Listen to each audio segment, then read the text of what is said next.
that will be played over 7.5 minutes each way. We have Yorkshire opposition.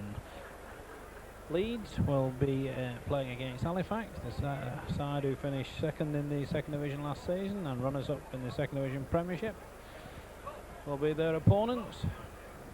And our teams for this first game: Leeds have at 1 Gary Devorty, 2 Phil Ford, 3 John Bentley, 4 Eddie Romball, 8 Simon Irving, 9 Gareth Stevens, 10 Steve Malloy and 14 Richard Gunn. For Halifax, they will line up at 1 Greg Austin, 2 Mark Preston, 3 Matthew Silver, 4 Roy Southernwood, 8 Wilf George, 9 Mark Brooke Cowden, 10 Martin Wood and 14 Henry Sharp.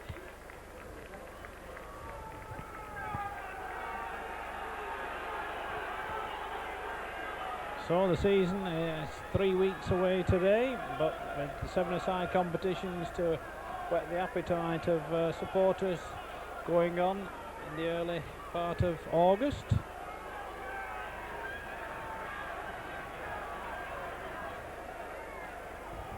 And so it will be Halifax playing from left to right, and it'll be Matthew Silver to get the game underway. Our first quarter-final tie. Phil Ford takes that on his own try line. Looking for a fast pace, of course. Luke's outside to side. That is Simon Irving who was on the wing.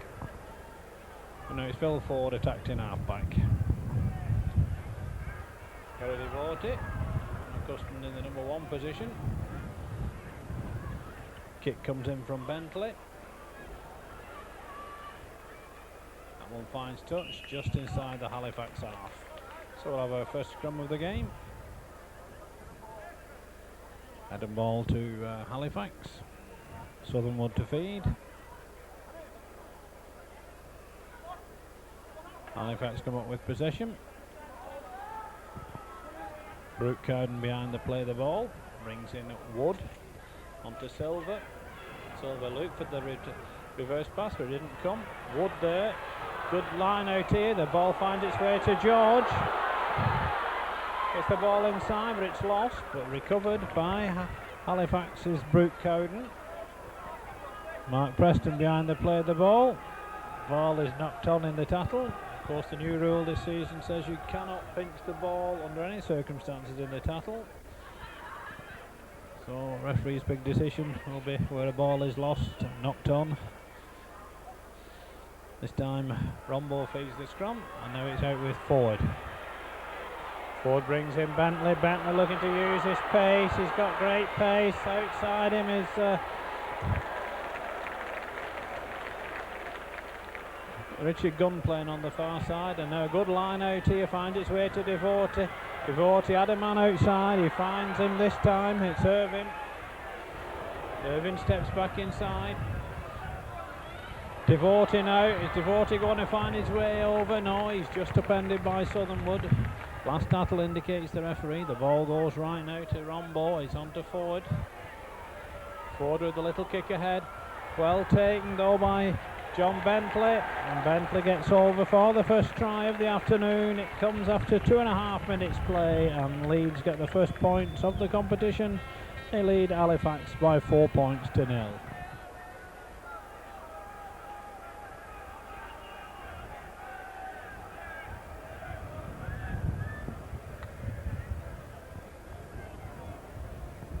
So it'll be Simon Irving to attempt the conversion.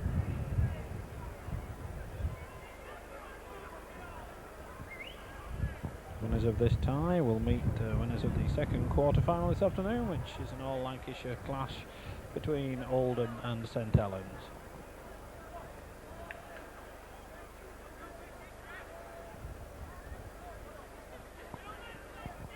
So Simon Irving's first conversion attempt of the tournament. It's a good one. Leeds get the start they wanted. Just over 3 minutes of the first half gone, and they now lead Halifax by 6 points to 0.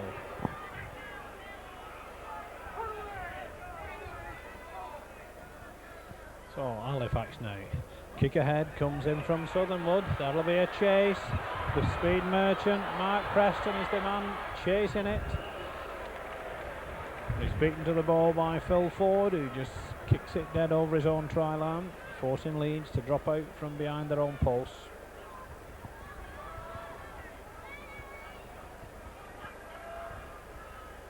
So Bentley with the dropout. Taken by Silver. Brings George into the play. George stopped by a Devoted tackle just short of the Leeds 25. Root Cowden now. Martin Wood makes a fine break there, Wood. Well stopped in the end by Stevens' tackle. Southernwood behind the play of the ball. Goes it alone, dodges and weaves, brings in Wood. Great defence though on Silver, but George keeps it going. And he gets in at the corner. Wilf George equalises in 4.5 minutes. Well, he equalises the try, the conversion is still to follow. It puts Halifax on the score sheet. They now trail Leeds by 6 points to 4.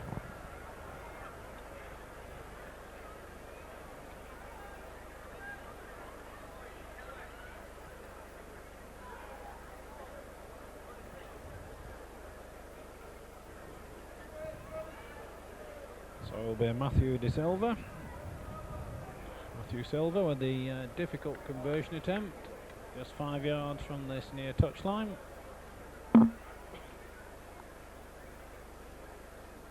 His first attempt of the game. We've had almost 5.5 minutes for the first half.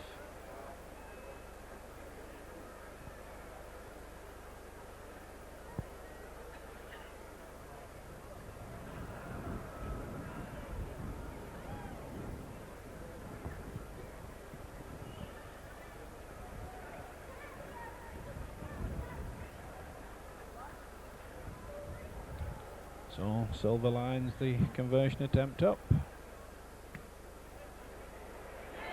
And gets a wonderful conversion. 6 minutes of the first half gone. This all Yorkshire battle is tied up once more at 6 points each. Wilf George's try converted by Matthew Silver. And Halifax back on level terms. So Leeds looking to get back at it quickly. Here comes Gunn. The ball out to Devoted. Devoted looking for a way down the middle. Bentley goes left. Great defence there by Austin. Ball lost in the tackle and Halifax back in possession.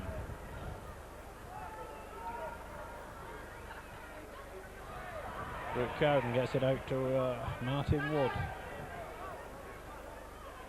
Southernwood now. Look for the kick. Kick ahead, but this Halifax player is way offside. This one may not be. Good covering back though for Leeds. Leeds back in possession midway between halfway and their own 25. Simon Irving finds a gap. Good support play now. It's with Steve Malloy. Last tackle indicates the referee. Devoted now gets it out to Rombo. Good line out here. Bentley taking them on. He's got Gunn outside him, but he goes without it. The referee says all on. Good tackle coming in though from Austin, but it's on the 6th tackle and possession will go to Halifax. Well, 7.5 minutes have gone of this first half on my watch. Just a little time added on, I think, for the Silver conversion attempt. Halifax now. Wood, you've got a man outside here. Has he got the pace to take them on? But Hooter goes and Henry Sharp is away, but he won't count. The Hooter beats him. The referee is forced to stop the clock on the Hooter. No play allowed to the next stoppage. A half-time scoreline in this first quarter final of Leeds 6 points, Halifax 6.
So the referee gets the second half underway. Henry Sharp takes that at the second attempt, the man who almost scored a try at the end of the first half. Now he runs into a tattle from Brooke Cowden. Beg your pardon, from Gareth Stevens, and now it's Brooke Cowden attacking half-back. So Halifax inside their own 25, looking to move the ball. Great inside pass taken by Mark Preston. Preston, we know, has the pace. All Wiganers know that he has the pace, but he's caught from behind by Bentley. Well, that is a surprise. In his Wigan days, there weren't many occasions Mark Preston was caught from behind on this ground. But we'll have a scrum 5 yards outside the Leeds 25.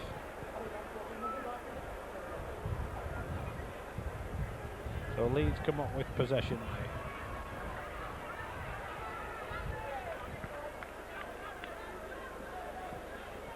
now. Irving is the first man to take the tackle. Now Leeds working an overlap here. Fine break going on by Malloy. Gets the ball inside to Gunn. Stevens behind the play of the ball now. Out to Devotee. Leeds moving the ball out well. Long ball. Finds Irving. Irving kicks ahead. Keeps it going. But knocks on when he tries to pick up the loose ball. And Halifax will get possession. 20 yards from their own try line. So what can Halifax do now from this position?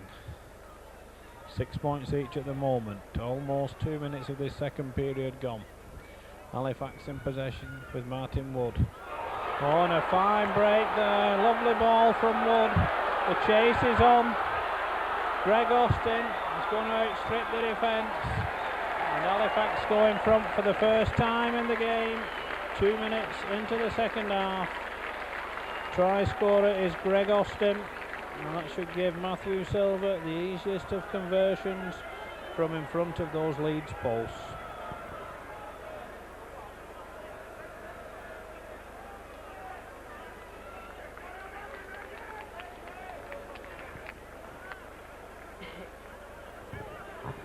So Halifax have got their just reward for that try they missed at the end of the first period. Matthew Silver tags on the 2 points. Just over 2.5 minutes of the second half gone, and now a scoreline of Leeds 6 points, Halifax 12. So Phil Ford takes the tap. Irving now brings in Bentley. This time he's cut off by Mark Preston. Bentley was the man who caught Preston when Preston had that run, but now Devotee now. Looking for a way down centre field, gets a good boy out to Malloy. A terrible pass to Gunn. He gets the ball inside, the ball is lost. Possession to Halifax. Mark Brooke Cowden drops on the loose pass. Halifax beginning to get on top now in this game. Here comes Wilf George looking for a way outside. Is he going to take on Bentley? No, he stopped 10 yards outside his own 25. Kick comes in, not the best of kicks. Slice one.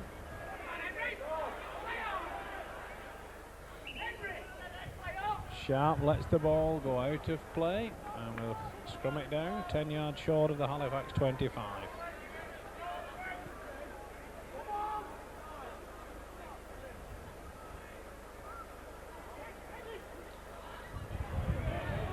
So Rombo playing the action half-back role, wrapped up by Wood. Irving now out to Devotee. The long pass to Gunn, which he drops again. And having the best of afternoons, Richard Gunn.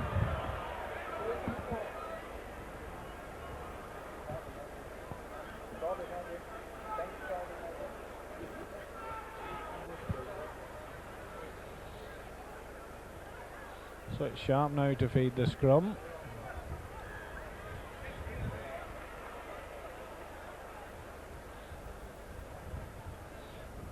Wooden out to Southernwood. Inside pass to Preston. No way through centre field for Mark Preston. Coming up to almost 5 minutes of the second half gone. Wilf George, I beg your pardon, puts the kick in this time. Phil Ford chases back, picks it up 30 yards from his own try line. Looking for a way outside. Halifax cut him off. Leeds desperate for points quickly. Irvine now. On to Bentley. He's got the pace, but he can't find the space. Last one indicates the referee.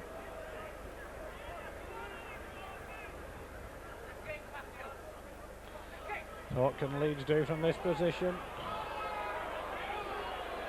Ball is lost again. All on, says the referee. This time he calls them back for passing the ball off the floor. And the free kick will go Halifax's way. So just under a minute remaining. Halifax ahead by 12 points to 6.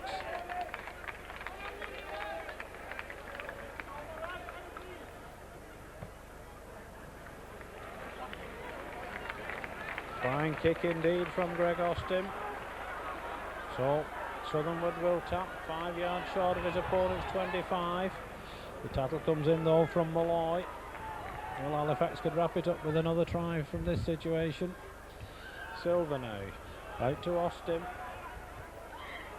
Austin looking for a way through. It's away from a high tackle, gets a good ball out to Sharp. Sharp's got the pace on the outside. That should be the try that clinches it. Comes in the last 20 seconds towards my reckoning. It's a try from Henry Sharp that seals this game for Halifax and gives them a quarter-final spot against either Oldham or St Helens, who will compete in the next quarter-final. So a scoreline now of Leeds 6, Halifax 16. Leeds, of course, scored the first points to lead by 6 points to 0. But Halifax have come back strongly. And now Matthew Silver with his third conversion attempt. Well wide on that occasion, but I don't think is well, just a few seconds remaining now in this quarter-final. Can Leeds make the score a bit more respectable? A 10 yards short of the Halifax 25 at the moment. Irvine now hands it on to Bentley, back to Irvine, and Hooter will stop any more play.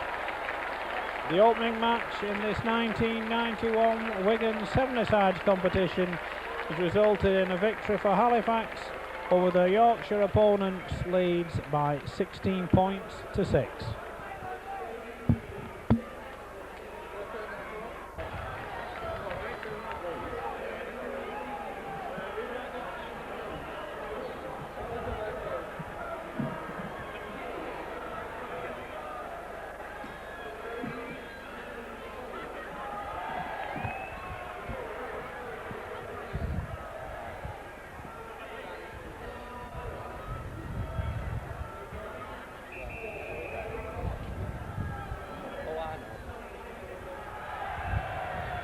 We'll quickly run through the two sides before the referee gets underway here for this Oldham versus St Helens first round clash. Oldham line up with number 2 Richard Blackman, 3 Ian Bates, 4 Abram Phillips. Then we go to number 6 Vince Nichol, 7 Steve Warburton, 8 Charlie McAllister, 9 Richard Russell, the former Wigan player, 10 Paul Wren, the former St Helens player, and 11 Simon Longstaff. The Oldham side just trying to confuse us a bit with the numbers here today.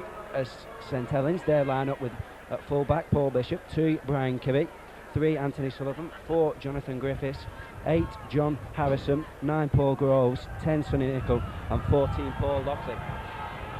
As we get ready to start this first round match, Leeds, who went out in the last game to Halifax. So that's already one big name gone. Bobby Golding was missing from that match. Some controversy over that as St Helens get us underway with Bishop. It's a bouncing kick that's picked up by Round. Paul Round going forward for Oldham. Great bit of play then, a superb ball for Warburton. Warburton's going to go under the sticks here for Oldham in the first minute. Oh, sensational try there. Absolutely superb stuff from Oldham. But St Helens, the tackling was appalling. The St Helens players can't believe that.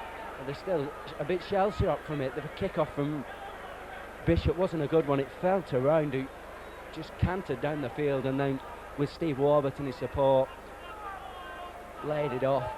And all of a sudden Oldham are 4 points up, and we've only had 20 seconds of this game.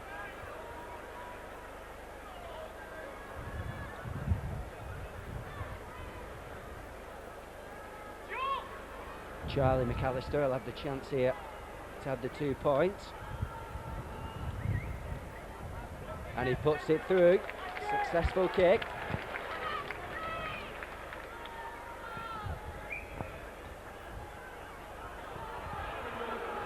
And Oldham get away with a great start here from that try from Steve Warburton, as St Helens now try and put it right. Bishop plays it out to Griffiths. Griffiths, he's got a man outside of him, he can find him, he can't give it to Kebby.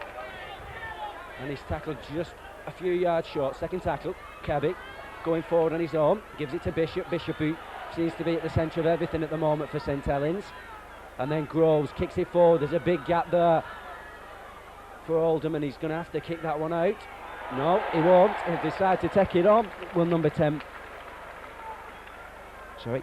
4, Abram Phillips, and he's tackled under his post by Groves and Sonny Nicol. Sonny Nicol, the former Sheffield Eagles player, bought for a large amount to St Helens, and he'll be hoping to pay them a bit back with this game.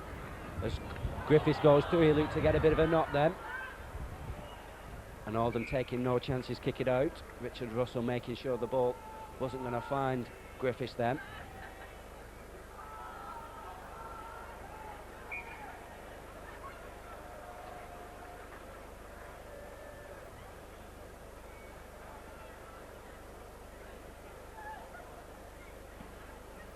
We start with a drop kick, which Bishop is going to have to come back and chase. Bishop trying to set things up for St Helens. Plays it inside to Kebby. Kebby taking him on round the outside. Keats still going. Brian Kebby, and he's kicked the ball down the line. He could be in. Brian Kebby, he can collect the ball and dive over. No, he can't. Knock on, says the referee, and that's unlucky from the St Helens winger. It looked for a minute as Kebby had the pace then to beat the Oldham cover. As it is, it's going to be a scrum, which is brought away by Steve Warburton. We just got the Sheffield Eagles coach coming at the side of me, Gary Esrington, and I'll bring him in a few minutes. What do you think of that first try, Gary? Yes, excellent try. Certainly a good start to the game for Oldham, and defended recently, defended well, but always handed to have a 6-point lead at this stage. As that kick just goes into touch, St Helens put in, and they do need a try before half time. Oldham really off to a fly with that try. As the two teams packed out, Bishop will feed the scrum and bring the ball away for St Helens. Griffiths out to Sullivan. Sullivan in a bit of trouble, but he gets the ball away to Bishop. There's an overlap if he can find Kebby, and he plays him inside. Kebby now on the run. He's got speed, this lad. Brian Kebby's going through. He's going to score. Oh, superb run from Brian Kebby. And St Helens did what Oldham did as the late challenge came in there from number 2, Richard Blackman. What a try. We've had two superb tries here, Gary. Yes, excellent try. A bit of poor defence from Charlie McAllister. He gave Kebby too much room, and always a fateful thing to do. Never going to have the pace to catch him, and excellent finishing from Kebby. We've had two great tries here, and Saints are going to make a substitute. Paul Laughlin's coming on. Not quite sure he's gone off yet. I've got a feeling it might be Anthony Sullivan. No, it's not. Kebby's gone off. Seems a bit of a surprise decision after he just scored a great try. Maybe he picked up some injury then after the late knock from Blackman. Anyway, we're back at 6-all 0 as Warburton comes away with the ball. Good tackle from Groves. Smothered the tackle, him and Sonny Nicol. And now it's Oldham's turn to try and up the tempo, and a nice little run there from number 6, Vince Nicklin's through again. Oh, Nicklin with a try underneath the post. He jinked inside the St Helens cover, found a gap and went for it, and he didn't need any support. And that's the third great individual try we've seen. That was a tremendous try, yes. They've got a flatline defence in front of him. They've got it all to do. He jinked past one, handed another off, and sped away from the third. A marvellous try. We really do seem to be playing a bit of catch-up rugby. Every time one side scores, the other one has to score. As we approach half-time, Kebby, we see, has come back on. And I think Sullivan now will go off. Yes, he has.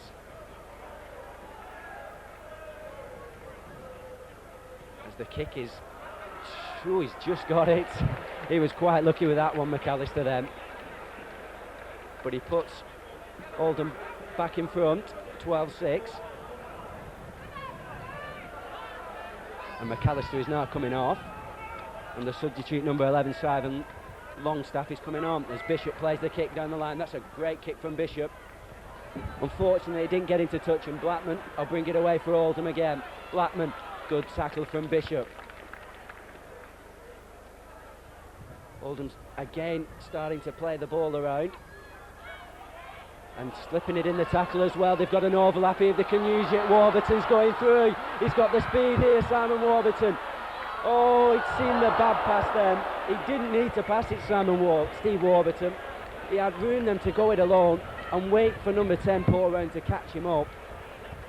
Just a bit unlucky. A costly mistake from Nicklin. He could have sealed the game then. Yes, it got away from Sonny Nickel, and as you said, it could have gone a lot further, put the man in for the try, but passed far too early. Bishop wins the scrum. Loughlin and Griffiths exchange pass, then Griffiths throws it inside to Kebby. Is immediately tackled by Longstaff. Maybe he's been told to come on and mark Kebby after that great try he scored for St Helens. Groves, that's an intelligent kick, and he's got the speed over Warburton. Groves, can he just pick it up? He's carried on kicking it. And a great sliding challenge there from number 7. So, Steve Warburton, he's impressed us here today, hasn't he? Interesting tactics from St Helens. They appear to kick every on first or second tackle every time. A lot of speculative kicks as well. Players are kicking for themselves. It doesn't seem to be an organised kick, but it's certainly causing a few problems for Oldham. As Bishop did from the kick-off after Oldham scored. Seems a bit strange tactics from St Helens. But at the moment, they're only one try down as the Hooter goals for the end of the first half, which saw 3 great tries. We started off with that superb one from Steve Warburton after Round went through from a bad kick from Bishop, straight from the kick-off. Then St Helens scored through a superb try from Kebby in his own half. And then 2 minutes before the interval, number 6, Vince Nicklin, went through after a great handoff and finished off the half, putting Oldham back in front, 12-6.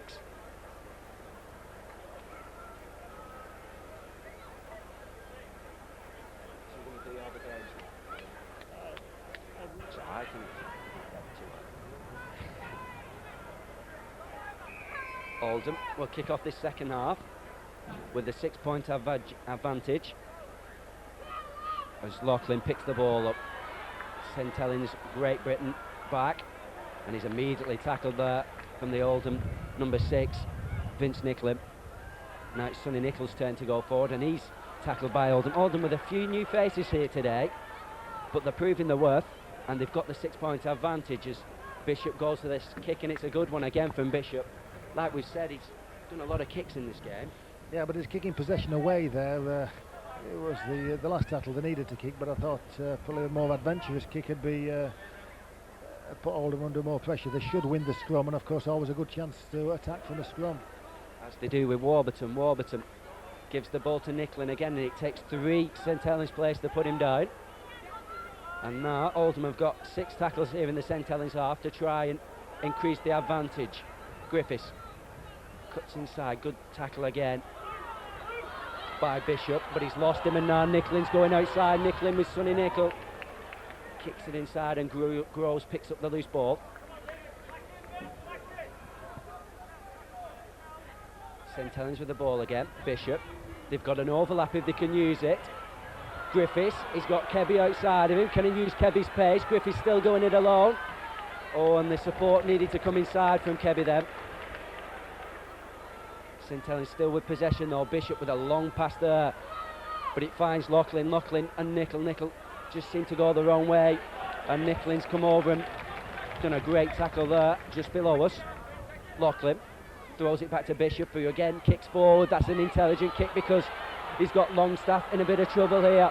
Longstaff and Bishop loses the ball now, picks it up. He needs some support. Bishop is screaming for it, and he finds it in Lachlan. Great try. A bit lucky though. Well, he controlled the ball well, did Bishop. Picked it up, kept his head under a bit of pressure, and good support play there to score a try. He was standing up and waiting for support, and really, if any Oldham player had been back then, he would have got flattened. He was very lucky, in my view, to have scored that try then. But it's put St Helens back level again with Oldham at 12-all.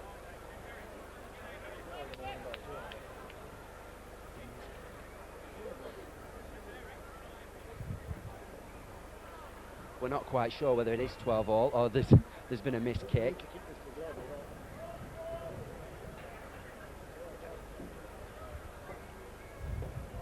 Yes, Lachlan needs this kick to go level. My mistake. It's a tough kick as well for Lachlan. He's not only doing it into the wind, but he's also on the touchline, but he's hit a superb ball there. That's a superb kick from Paul Lachlan. If ever St Helens needed a kick like that, it was then. And as I said, we're back at 12-12. And with an interesting last few minutes as Round takes his time with the tap. But now bring it away. Paul Round setting up play, decides to go for Nicklin. Nicklin saw the gap outside, and I think he's got the pace here to beat Nichol. No, good play from Sonny Nichol. He got across and he's pushed Nicklin into touch. A superb tackle from Sonny Nichol. Yeah, it's one of the strongest part of Sonny Nichol's game is cover defence, and Nicklin thought he was in at the corner there, but didn't anticipate the pace of Sonny Nichol. So did I. I thought Nicklin was in then. Anyway, St Helens get the scrum. Bishop, not a good pass from Bishop on his own line. That's dangerous play. But Griffiths gets the ball. It's a forward pass. And now St Helens are going to be in trouble here. Oldham with the feed and 6 tackles on the St Helens line. With only 2 or 3 minutes left of this game. And if Warburton can get this ball from this scrum, you'd really do feel that they should score. Yeah, should always score from a scrum. And 2 yards out, he's got a good chance yesterday in a walk-off a try. Could be a crucial one. Great second try from Steve Warburton, and in my view might have just sealed the game there. So easy, like we said, they should always score from them sort of positions, and it should give Oldham the 6-point advantage again. There's also going to be another substitution below us. Ian Bates is coming on and Paul Round is coming off.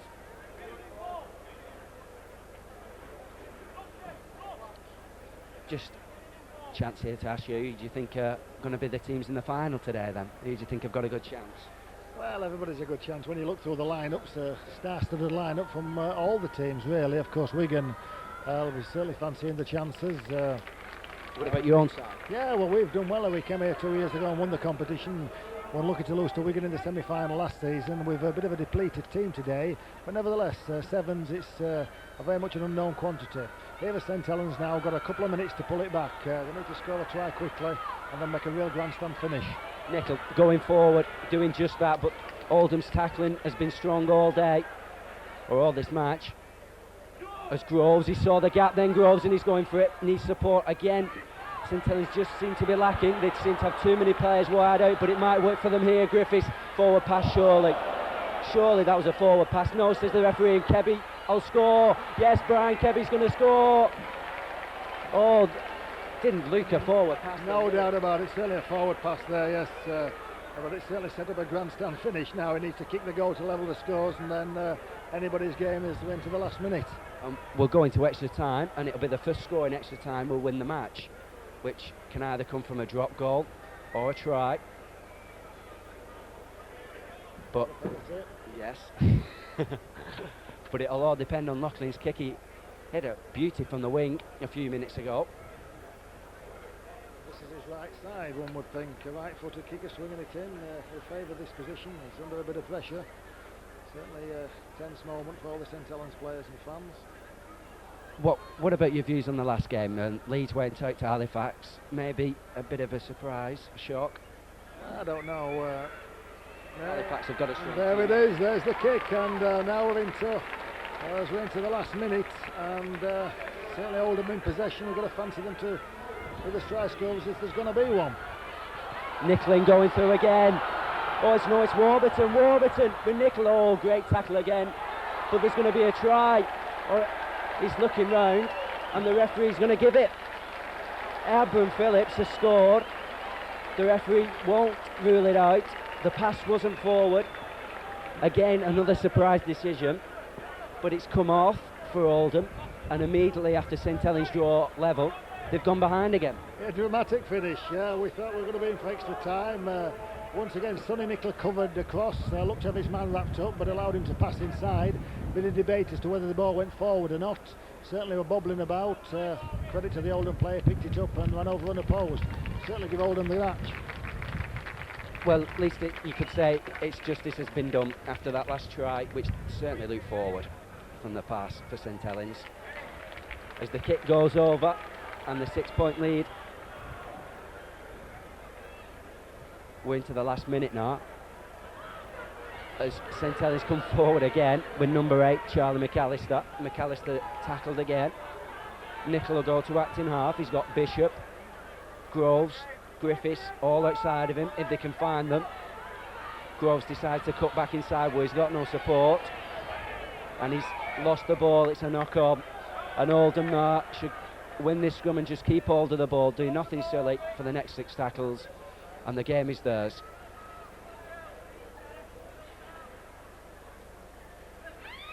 Yes, there's the hooter. The referee blows the whistle. Oldham will go into the second round, or is it the semi-finals? The semi-finals. St Helens go out by 1 try, a superb game. Yes, I think Oldham deserved that win. They had the outstanding performer on the field in Vince Nicklin, and always in front. Of course, St Helens drew back once or twice, but I think full credit to Oldham. They deserve to win the game, and they're fancying the chances in the semi-final. Definitely. So Oldham go through here, 22 points to 16.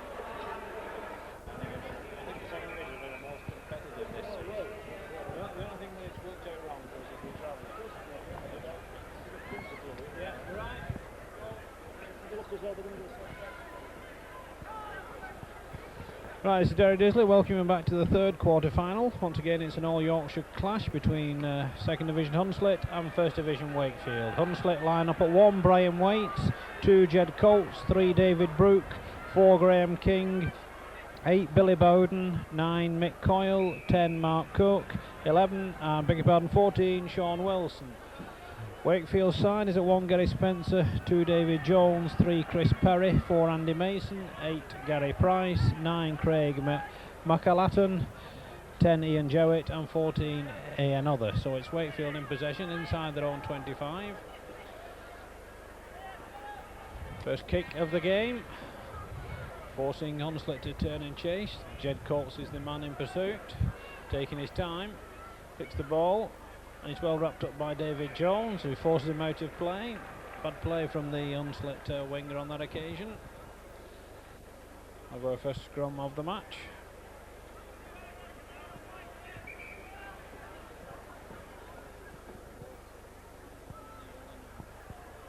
Right, no. Well, the ball comes out over on the far side, picked up by Jowett for Wakefield. So what can Wakefield do now from this position? Move it across the field on halfway. No way through centre field though. Ambient tattle was Spencer.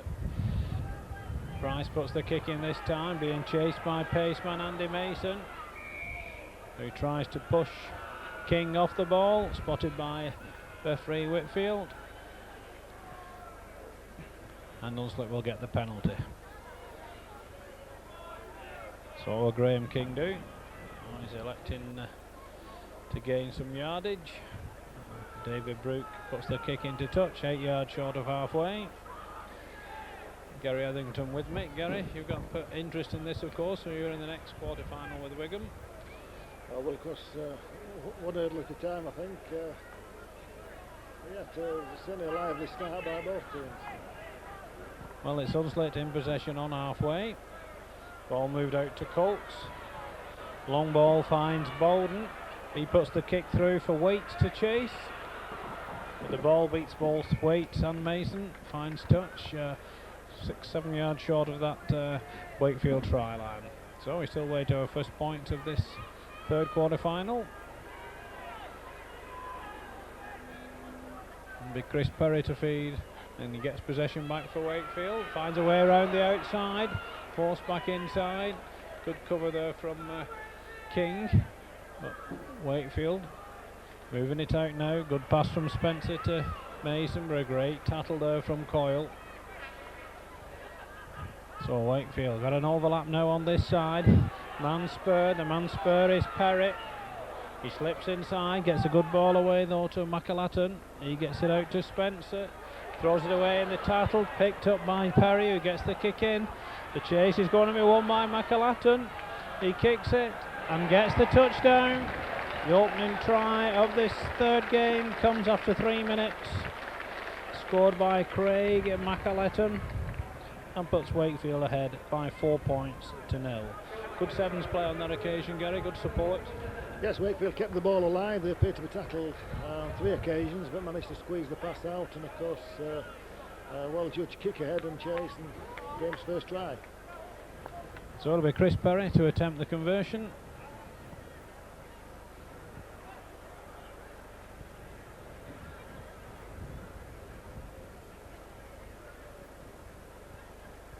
"15 yards in from this near touchline.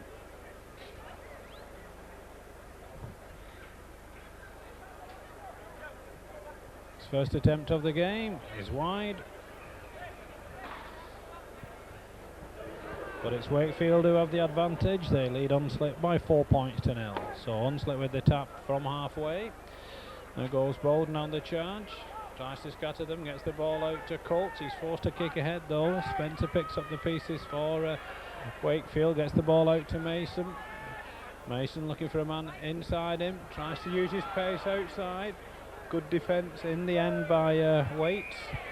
He's dragged into touch. 5 yards inside Hunslet territory. Wakefield claiming the tackle being completed before Waits dragged Mason into touch. Referee Robin Whitfield will have none. He's the man in charge. The scrum is given. Graham King to feed now for Hunslet.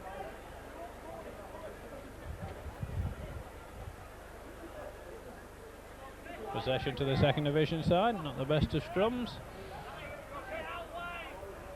Coyle now behind the acting halfback. Sean Wilson now. Stopped 8 yards short of halfway. Last tattle indicates the referee. Kick comes in from Colts. Fine looking kick.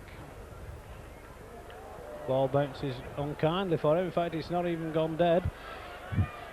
It's picked up by David Jones. And now can Wakefield counter. Jones gets the ball out.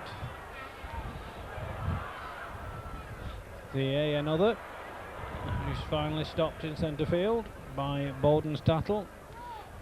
Wakefield with a good line out once more. And the man outside this time is Perry. Steps inside onto the supporting Price. He's going to go on his own. He heads for the corner. Gary Price gets Wakefield's second try of the match. Comes after 6 minutes play and puts Wakefield ahead by 8 points to 0. Another good team try, Gary. Excellent try, yes. Moved the ball across the line, created the extra man, and good finish off by Gary Price. It certainly looks after the opening that Wakefield are going to have far too much pace for Hunslet. Hunslet appear to be struggling already. They don't have a lot of pace in the side, but no doubt they'll be trying to the end. But it certainly looks at this stage as though Wakefield are going to have a passage into the next round.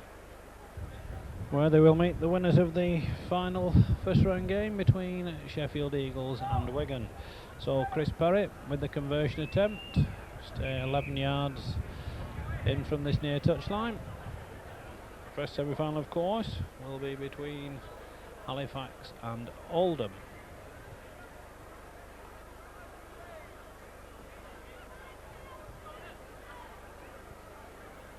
Perry for his second attempt. Better on this occasion. Finds the centre of the post. His first goal of the afternoon, and Wakefield now lead by 10 points to 0. So Jed Colts trying to find a gap. Now Bowden on the charge. Well, it's dropped by by Wilson. Free waves all on. It's the last tackle. Cross kick comes in from Brook. Bounces kindly for Wakefield over the dead ball line. And Wakefield will tap from their own 25. Well, the 7.5 minutes of normal time is up on my watch. Just the allowances for the goal kicks. Craig McAlatten kicks the ball out to David Jones, who loses the ball in the tackle. There goes the hooter to bring to an end the first half, and a half-time scoreline of Hunslet 0, Wakefield Trinity 10.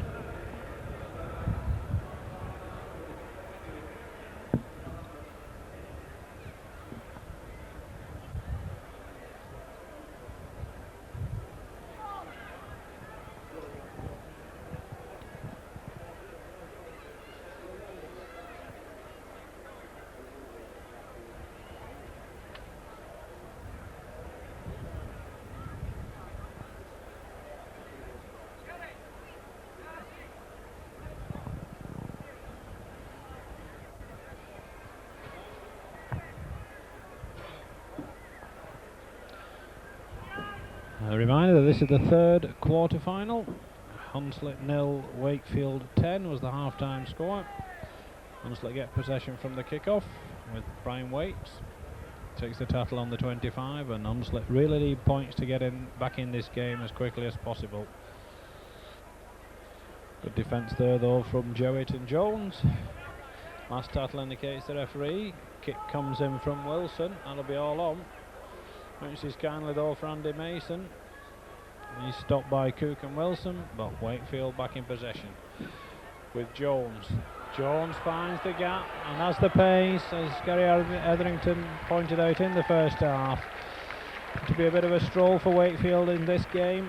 It's taken them less than 60 seconds to get on the score sheet in this second half, and they now lead by 14 points to 0.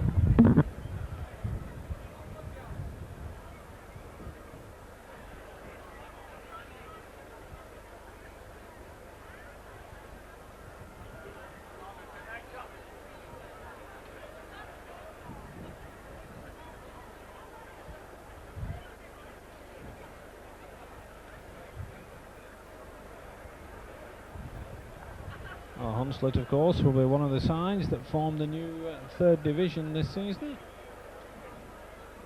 Brainchild, of course, of the man beside me, Gary Hetherington. Conversion attempt is wide. Wakefield in total command now at 14 points to 0. Hunslet just playing to make the score a bit more respectable. Great tattle there by Spencer on Colts. Jowett brings in, beg your pardon, it's Cook bringing in Coyle. On the wrong side there for a moment. Scum 5 yards inside Wakefield territory.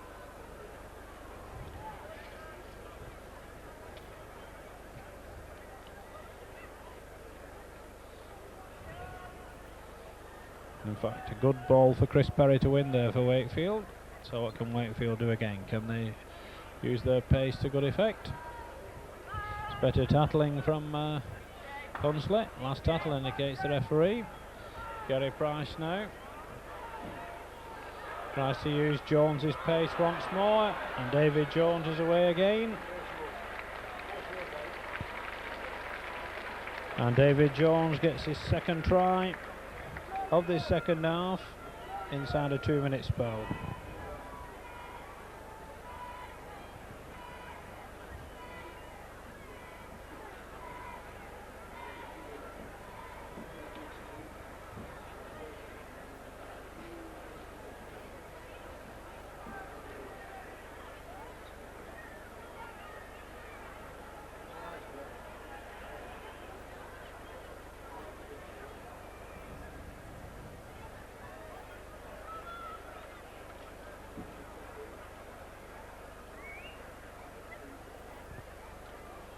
So Chris Perry with the conversion attempt.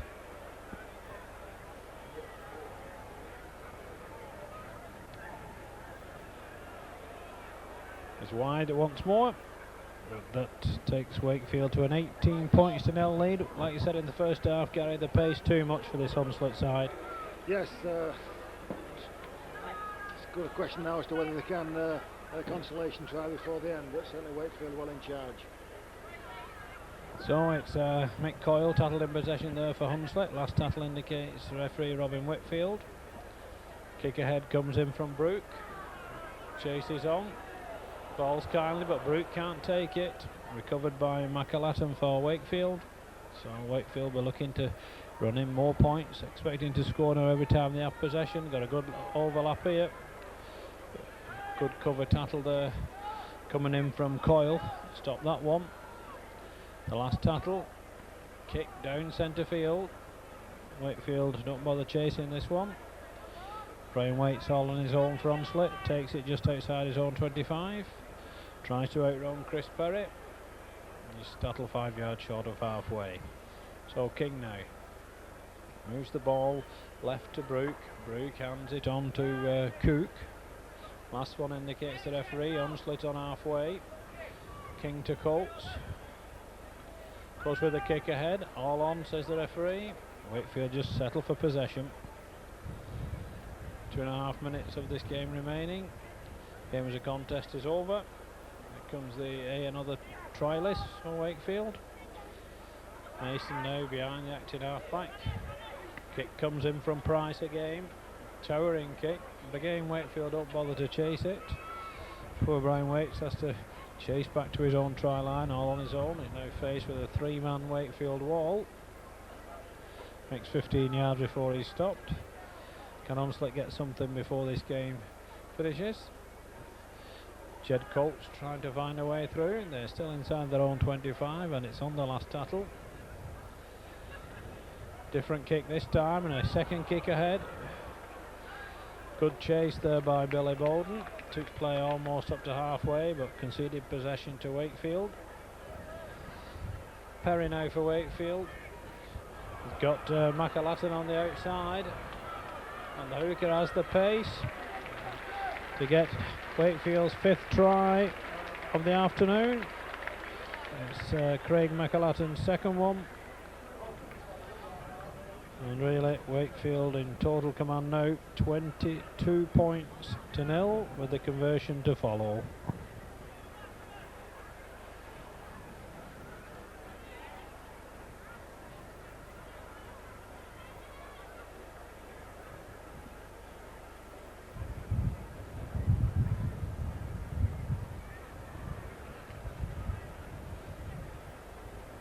So Chris Perry with the conversion attempt from right in front of the Hunslet post. No mistake. Perry's 2nd goal of the afternoon. For a scoreline now of Hunslet 0, Wakefield Trinity 24. So Hunslet in possession with Brooke. King now. Short ball on to Coyle. Last tattle indicates the referee. Hunslet goal right. But lose possession. Wakefield pick up the pieces on their own 25. Mason looking for a run. Wrapped up by Colts. Price now. This is out to play, but there goes the hooter to bring to an end this 3rd quarter-final tie. An all-Yorkshire battle. It has resulted in a scoreline of Hunslet 0, Wakefield Trinity 24.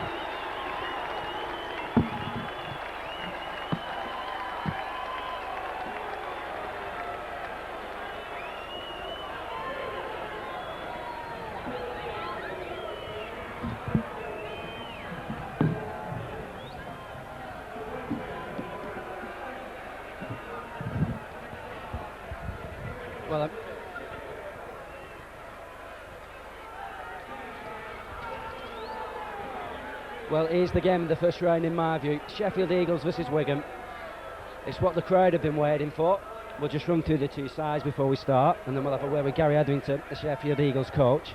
Wigan line up with 1 David Myers, 2 and captain Sean Edwards, 3 Mike Neal, 4 Dennis Betts, 8 Mike Forshaw, 9 Martin Dermott, 10 Ian Gildart and 15 Steve Blakely. Sheffield line up with 1 Richard Price, 2 David Nelson, 3 Craig Robertson, 4 David Close, 8 Andy Young, 9 Mick Cook, 10 Anthony Farrell and 14 Richard Pickley. Well, Gary, how do you see this game going? Do you think your side's got a chance here? Yeah, you've always got a chance, haven't you? Of course, we've probably drawn the short straw in Wigan on their own ground, of course, and certainly got a star-studded lineup. But we've come full of hope and anticipation, and in sevens, you never know. Yes, I suppose it was a bit harsh, that. You have reached the final 2 years ago and won the competition, and reached the semi-final last year only to meet Wigan.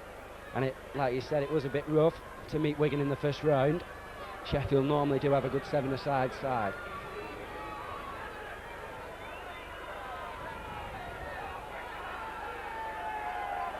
And it will be Sheffield to get us underway here. With a kick deep into the Wigan half. Betts will pick it up and bring it away. Good tackling from the Sheffield forwards. Richard Pickersley. And now Betts going forward again. Good run from Dennis Betts, and he's broke the first tackle. But the Sheffield coverage was good. Dermott decides to go it alone and goes to the kick again. It's a deep one. Sheffield are put in the corner, and Myers is making a great run up here. Oh, and they've lost the ball, and Edwards dives over. Trice is the referee. It seemed a bit rough on number 14, Richard Pickley. I have trouble to say his name at the moment, but Sean Edwards just scored a real opportunist try then. Yes, a good kick and chase by Wigan, really slack play on the part of Richard Pickley. He far too casual and paid the penalty. Yes, it was very unfortunate that for Sheffield. It's going to be a real uphill struggle, Mark.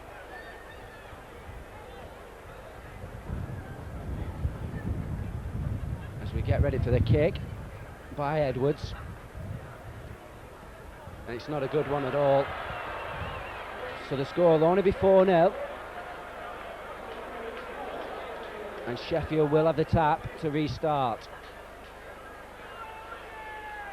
Robertson going forward. Good tackle there from Forshaw. There's number 4, David Close, jinks back, gives it to Mick Cook.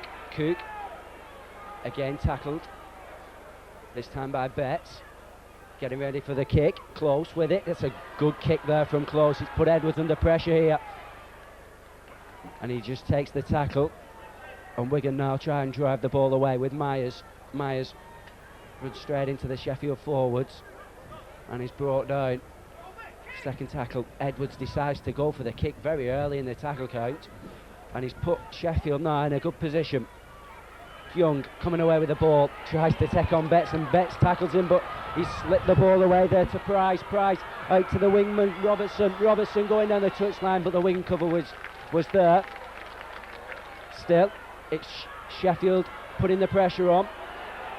Close, a long ball out to Pickersley. Pickersley tries to go outside Forshaw and then cuts back inside. And Myers gets him, and he's got into touch as well. Good play there from Sheffield. Yes, promising situation. There's no need for the cut-out pass with a 3v2 situation, but left the winger far too much to do. But they've got Wigan under a bit of pressure here as Edwards gets ready to feed the scrum. And he brings it away down the blind. Good play from Edwards. And a great tackle there from Richard Pickley. Dermott with the ball to Gildart. Gildart tackled again by number 9, Mick Cook. And then Dermott does the dummy, gives it to Edwards. Edwards to Myers, and there's an overlap here. He's got inside ball to Forshaw if he needs him. I don't think he's going to need him, David Myers. The coverage is coming across though. Oh, superb tackle, but he just managed to score. No, he didn't. Great tackle. Superb tackle there from Craig Robertson. Yes, marvellous tackle. Came a full width of the field. The Wigan player looked all the world for the scorer, but Craig Robertson ate the ground and marvellous tackle in the corner. It did seem that the Sheffield coverage was going to catch Myers then, but the linesman was on hand to say he put a foot in touch before he put the ball to ground. Robertson going forward now. Sheffield, if they can look to the far side, have got an overlap. If they could spread the ball, instead they go for the kick. It's a good kick as well. And Steve Blakely's going to have to run back and pick this one up, deep inside his own half. Cook, and then number 8, Andy Young, going in with a tackle. And then Betts brings it away. Dennis Betts going forward. Good tackle again from Farrell. The shout from the side says kick it, and Edwards gets the ball, goes to the dummy and decides to run it. A silly pass then off the ground, but we can keep possession. And that's a good bit of play from Dermott and Edwards. Dermott now in the clear. Has he got the speed here? Robertson looks to be catching him. Dermott still going for the corner, and he scored! Oh, superb try from Martin Dermott. Yes, he finished off well. Craig Robertson once again made up a lot of ground. Looks as though he might catch him, but just ran out of space. Yes, I thought for a second Craig Robertson was going to catch him up. He seemed to have the speed over Martin Dermott. Dermott not the quickest of forwards, but he did the right thing. Dermott went for the corner, and he's given Wigan now an 8-point lead. And Sheffield, I think, have made a substitute. David Nelson coming on. Not sure if you saw that or not, Gary. Yes. But a big task now for your side here to get back in this game. Yes, 8 points down. It's always very important to score first in the sevens, and once you get in front, of course, to keep your nose in front. Wigan, of course, taking the initiative and got 2 good tries. It's going to be difficult to pull 8 points back, but as I say, you never know with sevens rugby. Yes, like you say, it is a bit of catch-up rugby with the 6 tackles, and the play swapping from one hand to another, one team from the other, as the kick wasn't a good one, and Sheffield will regain possession, and straight away the kick comes through there from Price. There's a chase on for Nelson, but Edwards is there first, and we'll get the drop out. Sheffield do need a try before half-time, don't they, Gary? Yeah, important to score next, of course, to keep in touch with Wigan and take them right to the last minute, and then, of course, as we saw in the Oldham St Helens game, right at the death, anything can happen. Wigan have missed 2 kicks, so they're only 8 points in front. 2 tries and 1 conversion will put Sheffield back in the lead as Pickley picks it up again, taking it in field. He seems to be running straight into Betts, and a great hit from Betts. And you really heard the groan then from Pickley as Cook gets the ball away, looking for the far ball to Nelson. Nelson's in the clear here. Nelson cuts inside Betts, and he's in. Oh, superb try from David Nelson. Absolutely brilliant. He cut inside Dennis Betts, and Dennis Betts is renowned for his tackling. Yeah, quality finishing from David Nelson. Give him a chance like that and he really misses it. He's a quality finisher and a lot of pace as well. Certainly put Sheffield Eagles back in the game, and pretty important kick coming up from David Close. Yes, if he could get this one, he'd put a whole new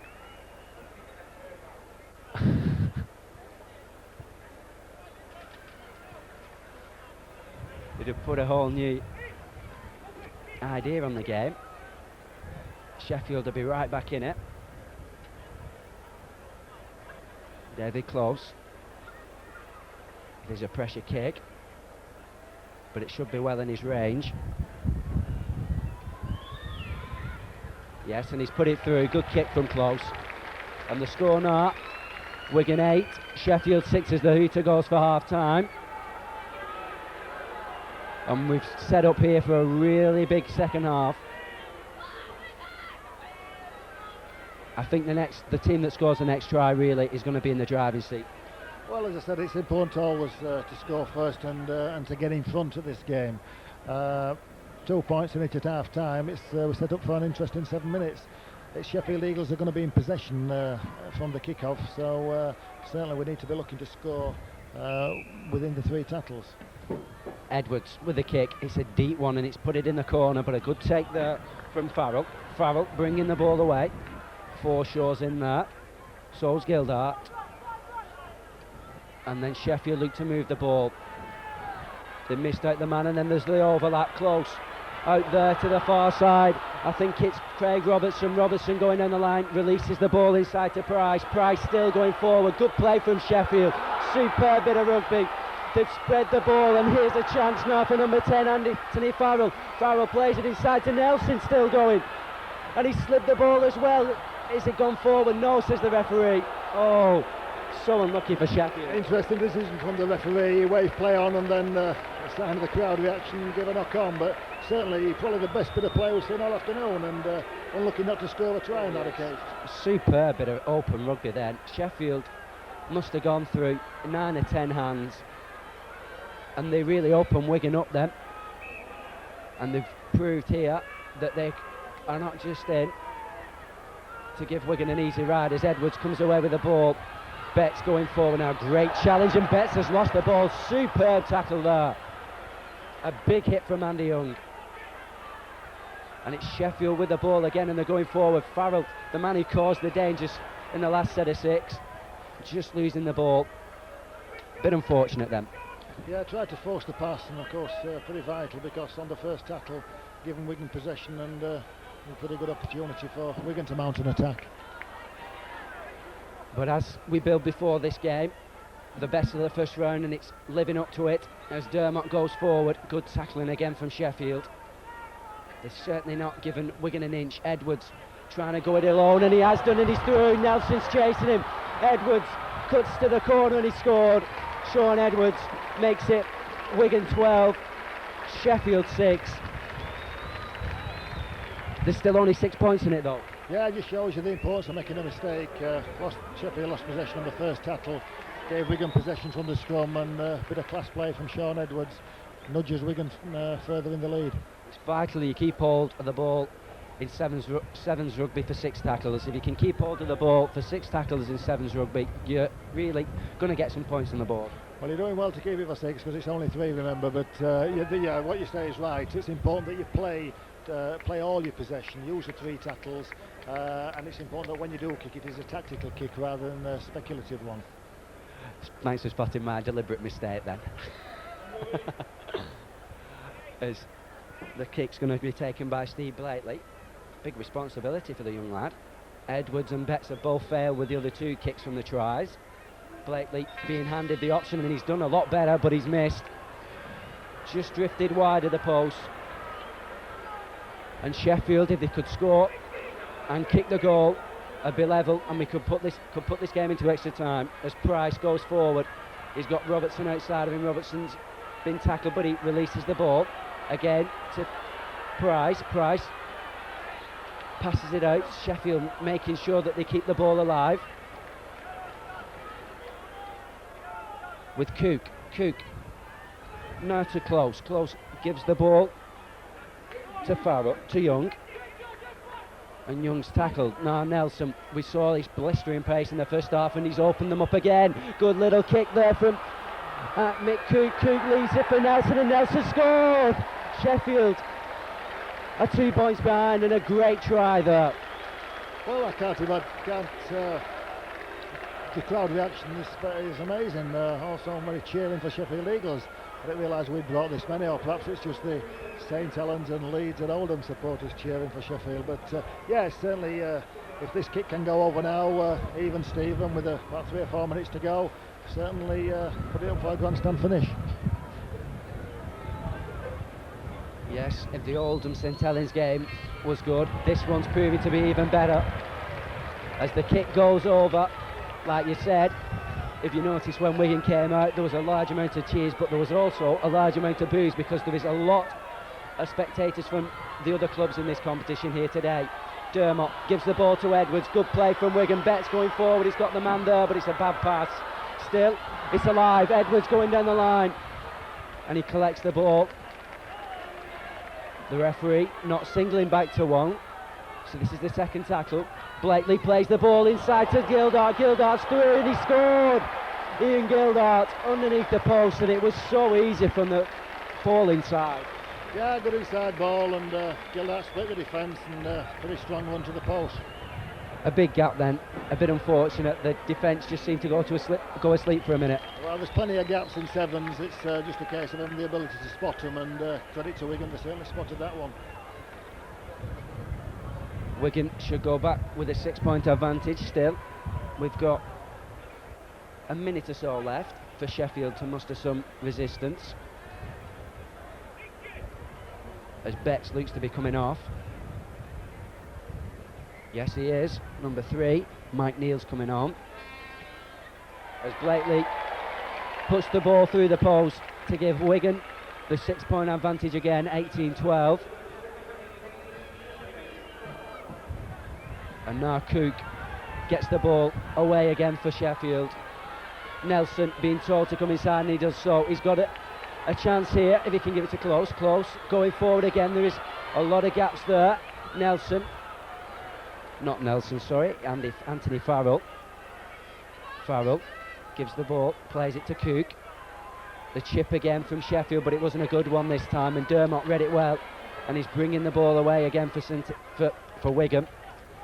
Edwards to Forshaw, good tackle there from Sheffield. Robertson again in the thick of things. Edwards to Neal out that side there to Forshaw's got a man outside in Myers cuts inside, and he's still going, David Myers. Robertson looks to have lost him, and he has done. It's a try for David Myers, and I think the game. Yeah, certainly sealed the game. Excellent try from Wigan. Took the play to the third tackle. Good play from Sean Edwards and Mike Forshaw. Good finishing from David Myers. That's unfortunate for Sheffield. Both sides here put up a top-class performance, and really for this game to have been played in the first round, it could have well graced the final. Yes, it's been a good game, a lot of good rugby in the game, and Wigan, of course, a lot of pace in the side. We've seen, I think, 6 excellent tries. Yes, as you said, 6 tries. Wigan have only kicked one of them at the moment. Blakely looking to make it 2. And he does so. It's a good kick from Blakely. As the hooter goes, disappointment for Sheffield, joy for Wigan. They're moving to the semi-finals, but a great game of rugby. It finished at 28 points to 12. It didn't seem that far distant, did it? Well, of course, with 2 minutes to go, it was even, Stephen. The next team to score was going to be the winner, I felt, and credit to Wigan, they finished the game with 2 very good tries.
So here we go with the first semi-final between Halifax and Oldham. And poor play from the kick-off there by Mark Brooke-Cowden, not allowing the ball to go 10 yards. Gives the penalty to Oldham. So Oldham, having kicked off, will immediately get possession on halfway.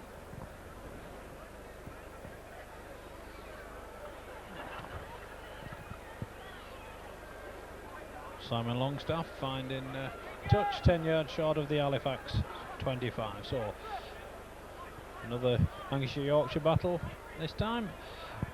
Ball round. Great tattle all coming in from Southernwood.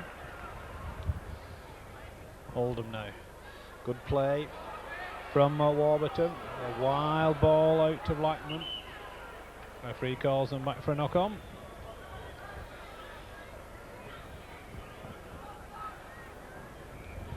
And we'll scrum it 10 yards outside the Halifax 25.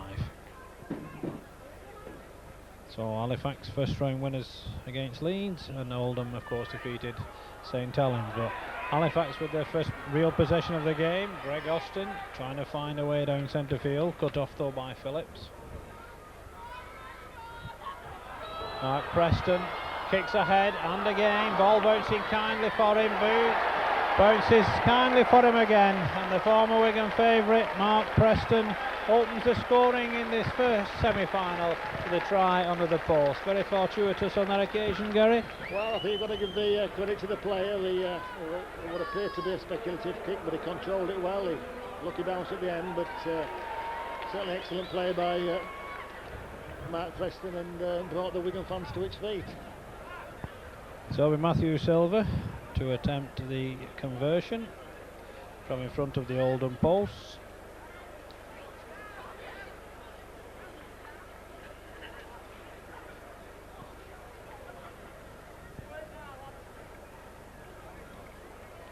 No mistake. Just over 2 minutes of this first semi-final done. Halifax first on the board. They lead Oldham by 6 points to 0. So Richard Russell with the tap now, on to Nicklin. Oldham looking for points quickly in this game. 10 yards short of the Halifax 25. Move it left now to Warburton. Warburton sees the gap, goes for it, but Wilf George is across as the cover. Last tattle indicates the referee. Round now onto Russell. The long ball finds Nicklin. Nicklin dummies. Well wrapped up by Wood, but he gets out of the tackle. Throws a wild ball out, picked up by Blackman, and he gets away from Wood's tackle. And Oldham are on the score sheet. Try from nothing once more. 3 minutes of this first semi-final gone. A scoreline now of Halifax 6 points, Oldham 4. Well, quick response is what you need in this game, Gary. Yes, if you let the other team score, you've got to be the next one to score. Otherwise, you're soon out of the game at 7. Good try, good finishing by Richard Blackman. Certainly a player with a lot of pace, and put his team Oldham back in the game. Well, a vital conversion attempt for Simon Longstaff from this near touchline.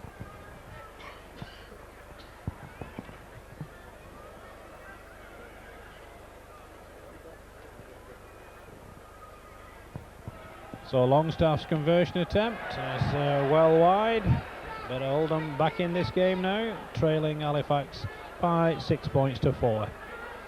So Halifax tap on the halfway. Here comes Southernwood, gets out of the first tattle, gets it away to Austin. It's now with Sharp, he's got plenty of pace, and tries to run round Russell. Gets it away to Wilf George. Good cover though there from Abraham Phillips. So we'll scrum it just outside the Oldham 25.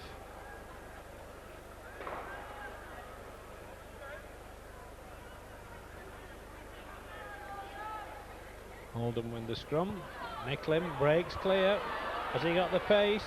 No, but he's got Blackman outside him, but he can't take the pass. So Sharp picks up the pieces, and Nicklin gets the tattle in for Oldham. Silver behind the play of the ball now. Brings in Brooke Cowden. Good defence there from young Simon Longstaff for Oldham. Kick comes in from Southernwood. The chase is on for Preston. It's well covered there by Paul Round. Paul Round trying to force his way up centre field. Takes 3 men to stop him in the end, but Oldham back in possession. Midway between halfway and their own 25.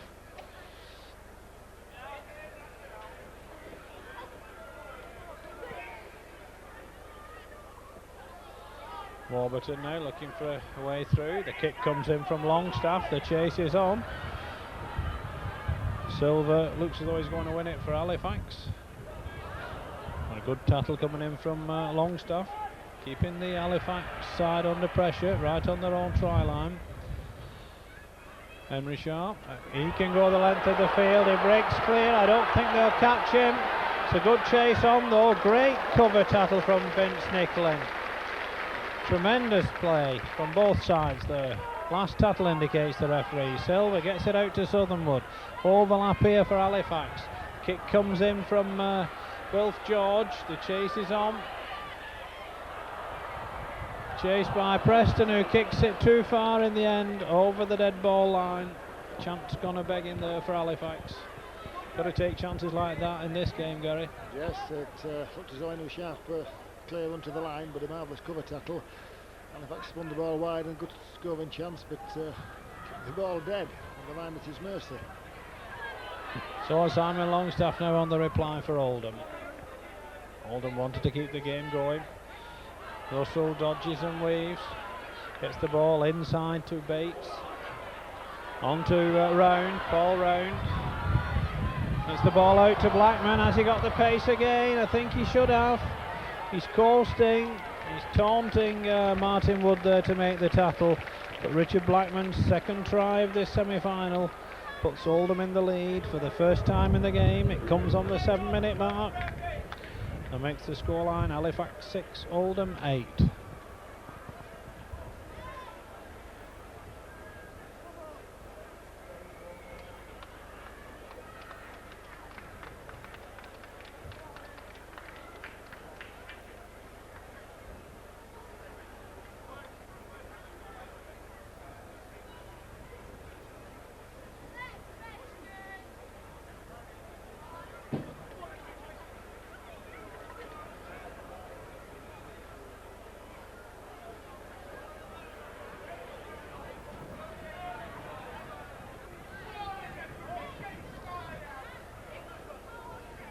So the conversion this time will be taken by Steve Warburton from this near touchline. Short of distance, but the hooter goes for half time in this first semi-final of the 1991 Wigan Sevens, and it's a scoreline of Halifax 6 points, Oldham 8.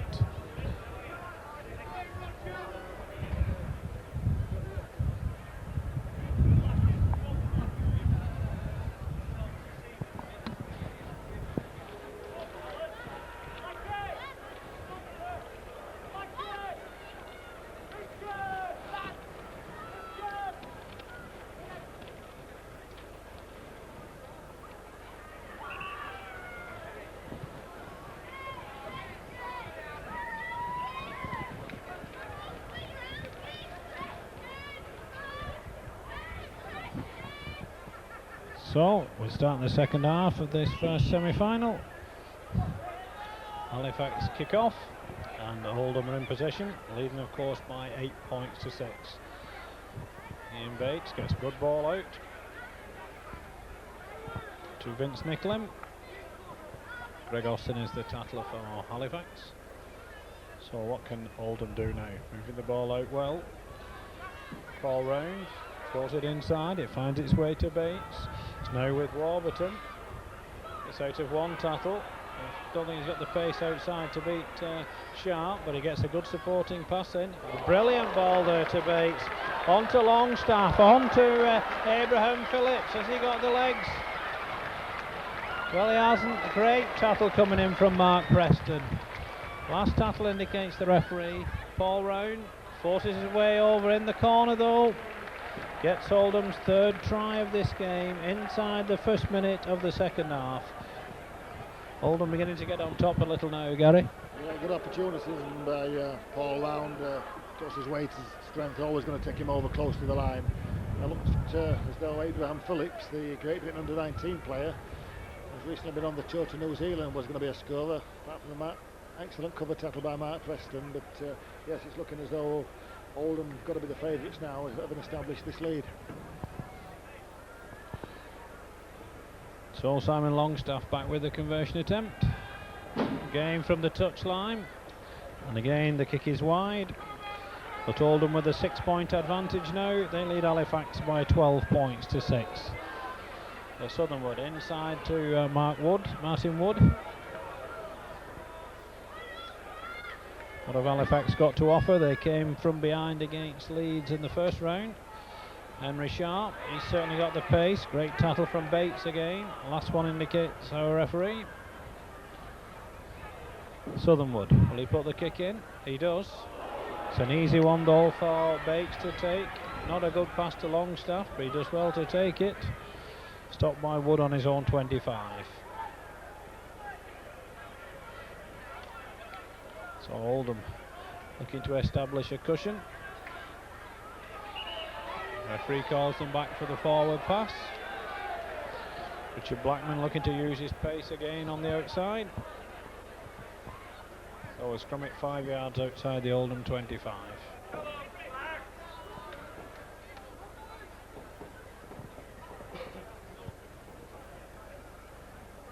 So Henry Sharp to feed for Halifax. Referee calls Halifax back for a knock on. Halifax claiming offside against Phillips, but the feed goes Oldham's way, but Halifax get the ball. So Martin Wood now attacked in half-back, on to George. Halifax have got to give the ball some air. They do, they manage to get it out to Craig Austin. Austin with the dummy scissors. Hasn't got the pace outside to take on Blackman though. Neither has George, and George is forced out by Blackman's tackle. 2 try-saving tackles in the space of seconds there by Richard Blackman. So Oldham will play the ball 15 yards from their own try line. Nudging and weaving from Bates. What can Oldham conjure from this position? Longstaff doesn't release the ball in the tackle. Wrapped up well there by Brooke Cowden. Warburton now, that little grubber kick, keeps the ball moving, dropped on by Silver. Longstaff gets the tackle in. So Wilf George now drops the ball though. Halifax attack is not functioning at the moment. I think it's credit to the Oldham defence that the Halifax attack has gone off the boil, Gary. Yeah, a couple of costly errors by Wilf George. He's lost possession the last twice for Halifax, and certainly time is very important now. Oldham in possession and need to get the ball into the Halifax half. So it's Ian Bates once more, dodging and weaving. Gets a good pass out as well. Warburton takes them on the outside. He's got Paul Round inside. Still going. On to Richard Russell. Paul Round. On to Vince Nicklin. Good defence by Martin Wood. Last tackle indicates the referee. Kick ahead by Nicklin. But possession to Halifax over their own try line. They'll be forced to drop out. Good play from Oldham, keeping the pressure on, getting the ball back. Halifax 6, Oldham 12 at the moment.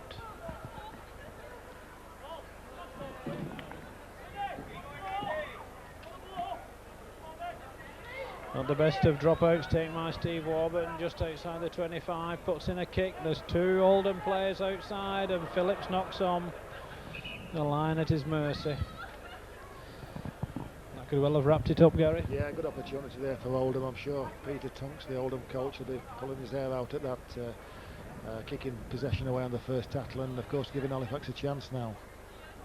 So it's Henry Sharp to feed, 5 yards from his own try line. Possession to the Yorkshiremen.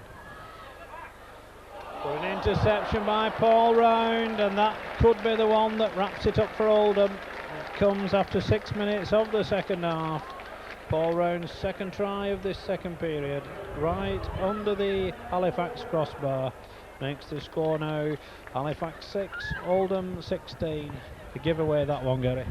Yeah, speculative pass. They've got it all to do. They have to score from their own line and give them the pass away, and Oldham wrap the game up. I must say Oldham have been an impressive outfit, making their way through to the final, and they've got every chance of winning the trophy. Two very good victories and some very impressive individual performances. So it's Steve Warburton with the conversion from in front of the post. Just gets it over the crossbar. That gives Oldham a 12-point advantage. Next to score Halifax 6, Oldham 18. Luke Cowden now. Halifax certainly not played with the imagination of this Oldham side. Oldham made far better use of the ball when in possession. Southern Wood, and again that's two tackles, one-man rugby. Shouldn't be playing that in sevens. Martin Wood now. Well, wild passing now from Halifax, desperate stakes. Silver on the outside, the cover's there. It's the last tackle. They concede possession to Oldham. So Bates now for Oldham. As the hooter brings to an end this first semi-final, which puts second division Oldham into the final, having beaten Halifax by 18 points to 6.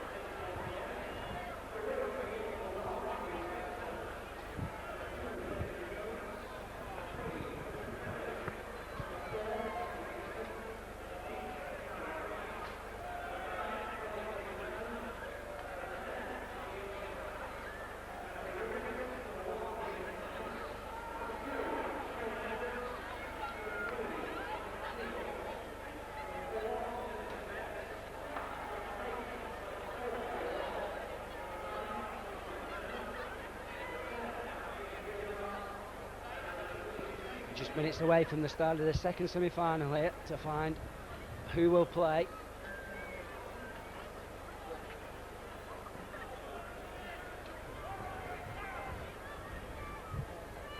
The two sides, Wakefield line up with number 1 Gary Spencer, 2 the former St Pat's player David Jones, 3 Chris Perry, 4 Andy Mason, 8 Gary Price, 9 Craig McElton, 10 Ian Jowett, and 14's under AN other. Wigan line up with 1 David Myers, 2 Sean Edwards, 3 Mike Neal, 4 is Dennis Betts. Then we go to number 8, which is Mike Forshaw, 9 Martin Dermott, 10 Ian Gildart, and then the substitutes Steve Blakely. Thoughts on this game before it kicks off?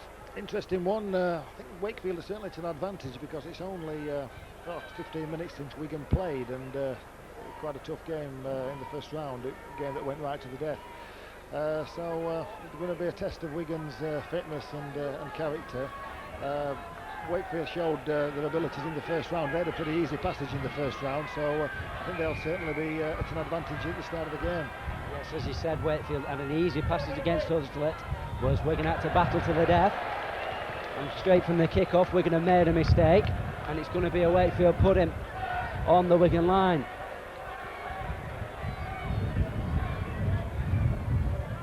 Pressure from Wigan straight from the start. Perry to feed the scrum, and he's lost it. It's not what Wigan wanted, but he scored in the corner. A mistake from Wigan backpedaling. I think it was number 8 Gary Price then who went over in the corner as they pushed Wigan over after Wigan had won the scrum against the head. I think it was Gary Price, I'm not quite sure, but either way Wakefield have gone in front right at the beginning. Yes, it was Gary Price, and amazingly that's pretty much how Wigan didn't start the match in the first time they played, because on that occasion they scored in the very first minute from a kick throw, and against Wakefield they've conceded a try from a kick throw in the very first minute. And as I said earlier, it's very important to get a lead early on in sevens rugby. Wigan are in possession now from the tap, and it's very important for them to get back into the Wakefield half and to either equal the scores or go in front. Yes, Wigan have it up against them again. Not again. As we wait for the kick, which goes wide. So the score will only be 4 points in front to Wakefield, but it's enough to give them that lead and make Wigan have to come out now and play catch-up rugby. Betts going forward, good tackle there from Ian Jowett. As Dermot plays it inside to Edwards. Edwards now to Gildart. Gildart releases it to Edwards, and Edwards goes for the kick when it was never on. Wakefield with the ball, and he's away here. Number 2, David Jones, the former Saints Parks player, is in. He'll surely score in the corner, David Jones. Yes, he will. Wakefield have taken a shot lead here. 2 tries in as many minutes. Great bit of play there from David Jones. Yes, with the opportunity.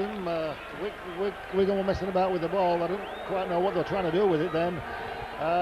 Loose ball, David Jones got a clear run in. Sean Edwards was never going to catch him from that position, and certainly after about a minute and a half, Wakefield well in charge. And as is the custom here, after you've gone a full length, the substitute will be brought on to give the player a rest for a few minutes. And Wigan now have a real battle on their hands. Only 2 minutes of this game gone, and they're already 8-0 behind. And there's a few questions being asked out there. I can see Martin Dermott having a word, and so is Sean Edwards. As Perry kicks the goal, good kick from Chris Perry. And the league now goes to 10.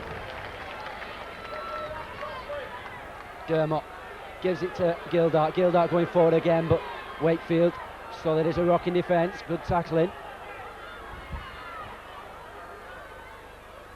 As the dummy's played, and then 4 short. He's tackled. The signal that the third tackle is on. Last tackle. Edwards will have to go for the kick. It's a good one as well. But Blakely seemed to stand off them. He's been played offside, but he can tackle now, and that's a great tackle as well. Just managed to get over the line then, the Wakefield player. As the ball's been brought away by Perry. Wakefield under a bit of pressure here. Wigan desperately needing a score to get back in the game as the kick is blocked. Edwards should pick it up for Wigan, and he does. And then Perry comes in to smother him.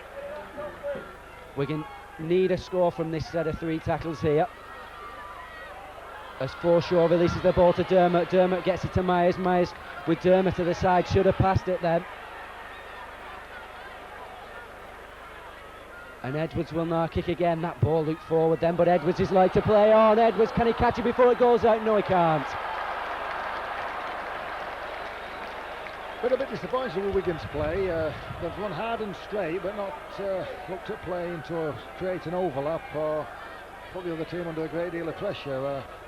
Wakefield are certainly tackling them well and taking man and ball, so that was a good chance for Wigan to hit back, but the ball just running beyond Sean Edwards. Yes, Wakefield certainly at the moment deserving that 10-0 lead. As they bring the ball out wide again, they proved against Hunslet that they could throw the ball out. As the substitute there is tackled by Myers. We've still not got his name. Wakefield spreading play again. Perry cuts inside. Good play from Chris Perry, and he's got support there in Spencer. Spencer with a little chip down the line. It looks to be just going out of play, but it's put Wigan back on the defensive again.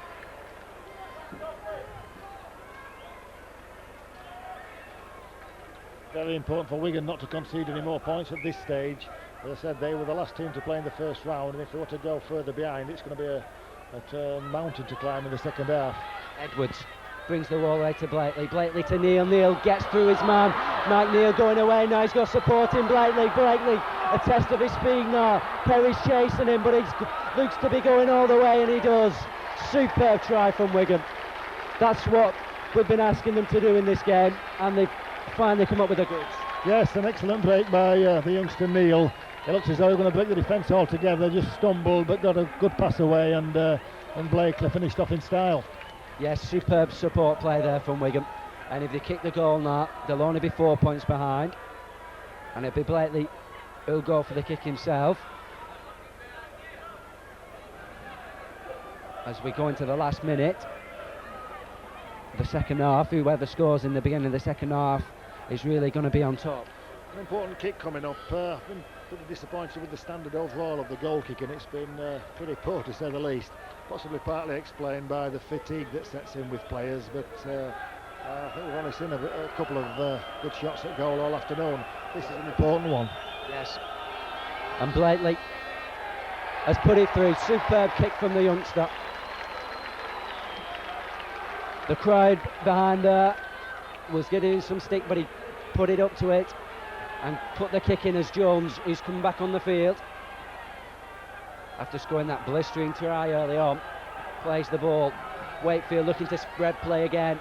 Little chip kick by Spencer. Spencer's through again. He must score, surely. David Spencer. Yes, and he does. Wakefield 14-6 up now, and could be coasting into the final. Yes, a very important try. A costly mistake by Martin Dermott. He allowed the ball to bobble, didn't challenge for it, and credit to Gary Spencer. A speculative kick, followed it up, and he got the look of the bounce, and could well be a match-winning try. Yes, you would have expected people like Betts and Edwards then to just slow down the play, get a few tackles in, and try to create the error from Wakefield. They didn't, and Wakefield have scored a great try just before half-time. And they've also kicked the goal. Good play from Gary Price. Wakefield, one of the few sides that have been putting over the kicks today, as Dermott tries to get things going, tries to get a try before half-time. As Forshaw gets tackled. And now Dermott going forward himself, gives it to Forshaw, trying to overload the blind side now. Wigan. Edwards gives it back to Forshaw, Forshaw to Betts. This is better from Wigan. He needs to release the ball, but he doesn't. That was really good sevens play from Wigan, created an overlap from a play the ball situation. They've now got Wakefield under a lot of pressure. Edwards with a long ball, but it went nowhere. Myers will pick it up though. There's the hooter. And Wigan now have got a big second half coming up. They've got to put in a really good 7 minutes if they're going to get back in this game. Yeah, the crowd expects.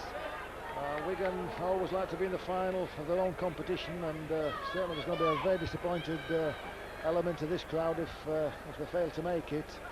But credit to Wakefield, they've certainly taken a very deserved lead, and they look a fresh and a fit side at this moment in time. They've got to be the favourites with such a commanding lead. Yes, and with the First Division season coming up, it'll be interesting to see how both sides go on. Wigan, of course, will start the season as favourites, but I've got a feeling this season Leeds might get near them, and if this young Wakefield side could put a good run together, they might also cause a few problems, as they've proved here today. Edwards with a kick. Wakefield need a good set of 3 tackles here. They need to tap the ball in and then get the ball down in the Wigan half. Very important, as you say, to get the ball in the opponent's half, and ideally to gain possession yourself. Edwards with a kick. It wasn't a good one, and Jones is bringing it away for Wakefield. He seems a silly pass that, and it's lost Wakefield a good 10 yards there. David Jones could have done with sticking hold of that ball, but Wakefield have got an overlap here if they can use it. Oh, he just seemed to cut inside then. That was Andy Mason.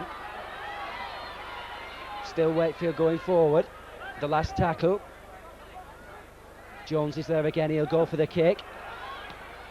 Gives himself a chance to run. It's a good kick as well from Jones. Forshaw's under a bit of pressure here, and he puts in a good tackle as well.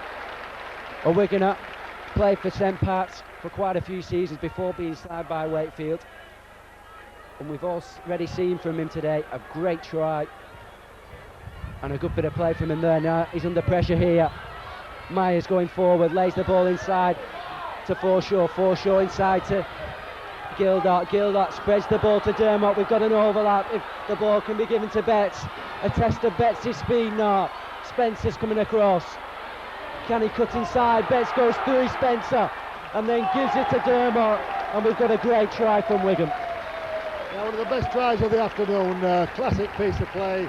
Ball swept to the left, back to the right, got Dennis Betts in space. You've got Gary Spencer to beat, and a forward versus a full-back. Took him on the outside, brought him on the inside. Could have scored himself, but made sure by passing to Martin Dermott. Yes, Dennis Betts' strength then seemed to win the way through. As we're set up for an interesting last 5 minutes. Just one score in it now, especially Blake, they can kick this one.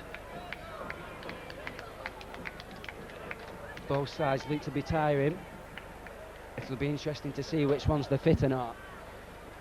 Well, Wakefield back in possession, and At a stage now where the next try is going to be vital. Of course, we say that every time team's in possession, but Wakefield's still in front. That'll have certainly spurred Wigan on, and they need now to hold Wakefield out. Of course, the kick goes over to now the deficit even further. Coming up to a crucial phase now with Wakefield in possession. McKelton with a tap, gives it to Jones. Jones takes the men on out wide. That's where he likes to go with the speed, and he's still going forward. Good release ball to Perry as well. Perry trying to find a way through. What can Wakefield do here? They've got the deep line ready as Spencer now decides to go in and goes for the chip. Spencer's through, he can collect the ball. Oh, Edwards got in the way of both of them, and I think there might be it's going to be a dropout, or is it going to be a tap? It's going to be a tap for Wigan. A dubious decision there, and he didn't tap the ball, Martin Dermott. A crucial decision, another error by Martin Dermott. They were trying in the first half, and now when Wigan were going to be pressing and almost certain scorers, not only has he given possession away, but given Wakefield a penalty and what should be 2 points. Yes, Chris Perry will look to kick this one over, and then I think Wigan will have to score twice. A silly mistake from Martin Dermott. He didn't need to do that then. Wigan had the tap and the 3 tackles after it looked like Wakefield might score from the kick through. And now it's all on Chris Perry. If he could kick this, I think it might put Wakefield into the final.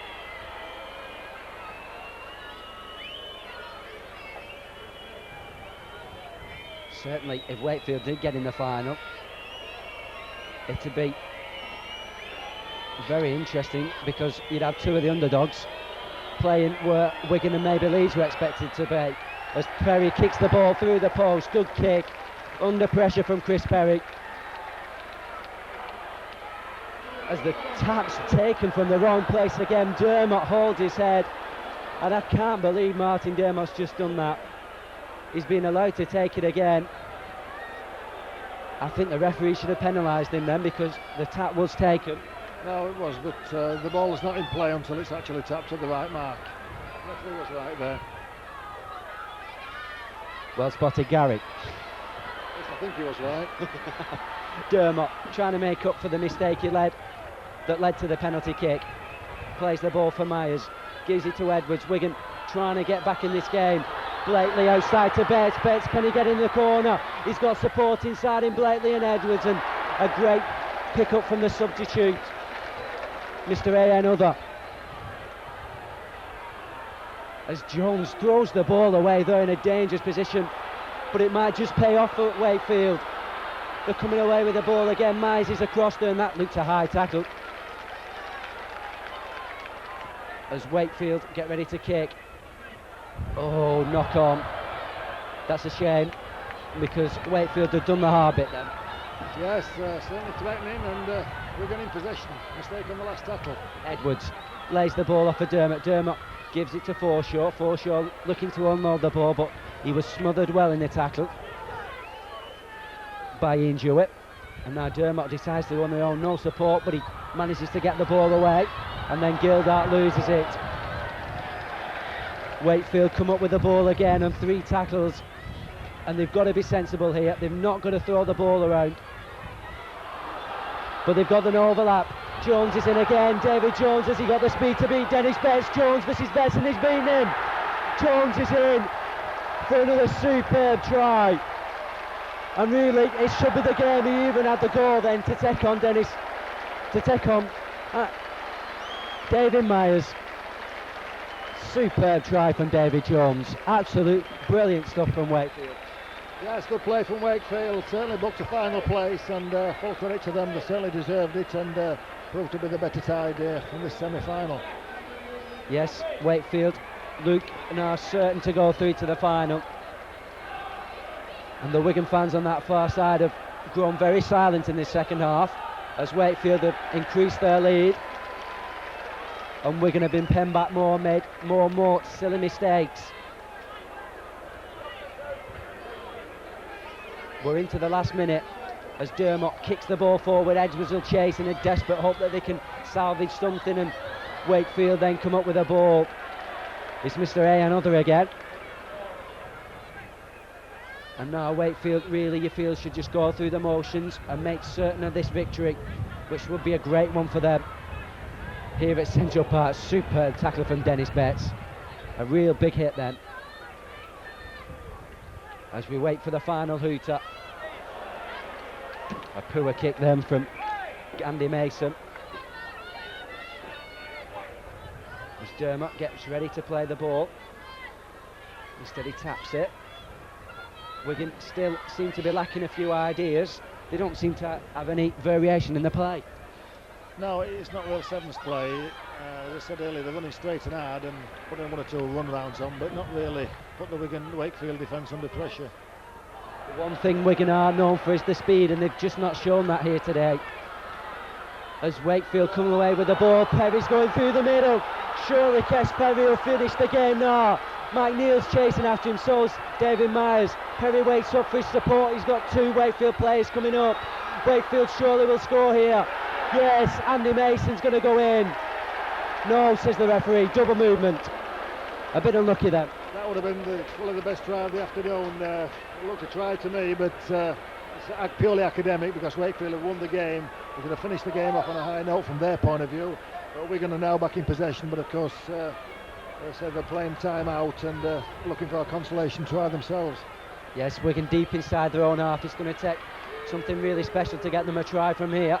As Dermot tries to find that, he's looking for Edwards. Edwards runs inside and then the pass goes astray. Wigan still with possession. Gildart goes through, there's the hooter, and to the right of the travelling supporters here. Wakefield have made the final and they've knocked Wigan out. Yes, full credit to Wakefield. They beat the favourites and they've beaten them in style as well. A great bit of play from Wakefield, and Wigan rightly beaten here by a Wakefield side that showed great composure and some superb tries, two of which to David Jones.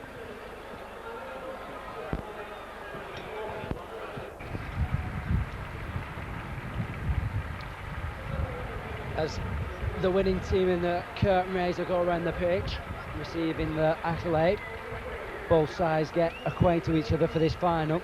The two sides really surprise finalists, Oldham and Wakefield. Oldham got here by beating St Helens and Halifax, and Wakefield, Hunslet and Wigan.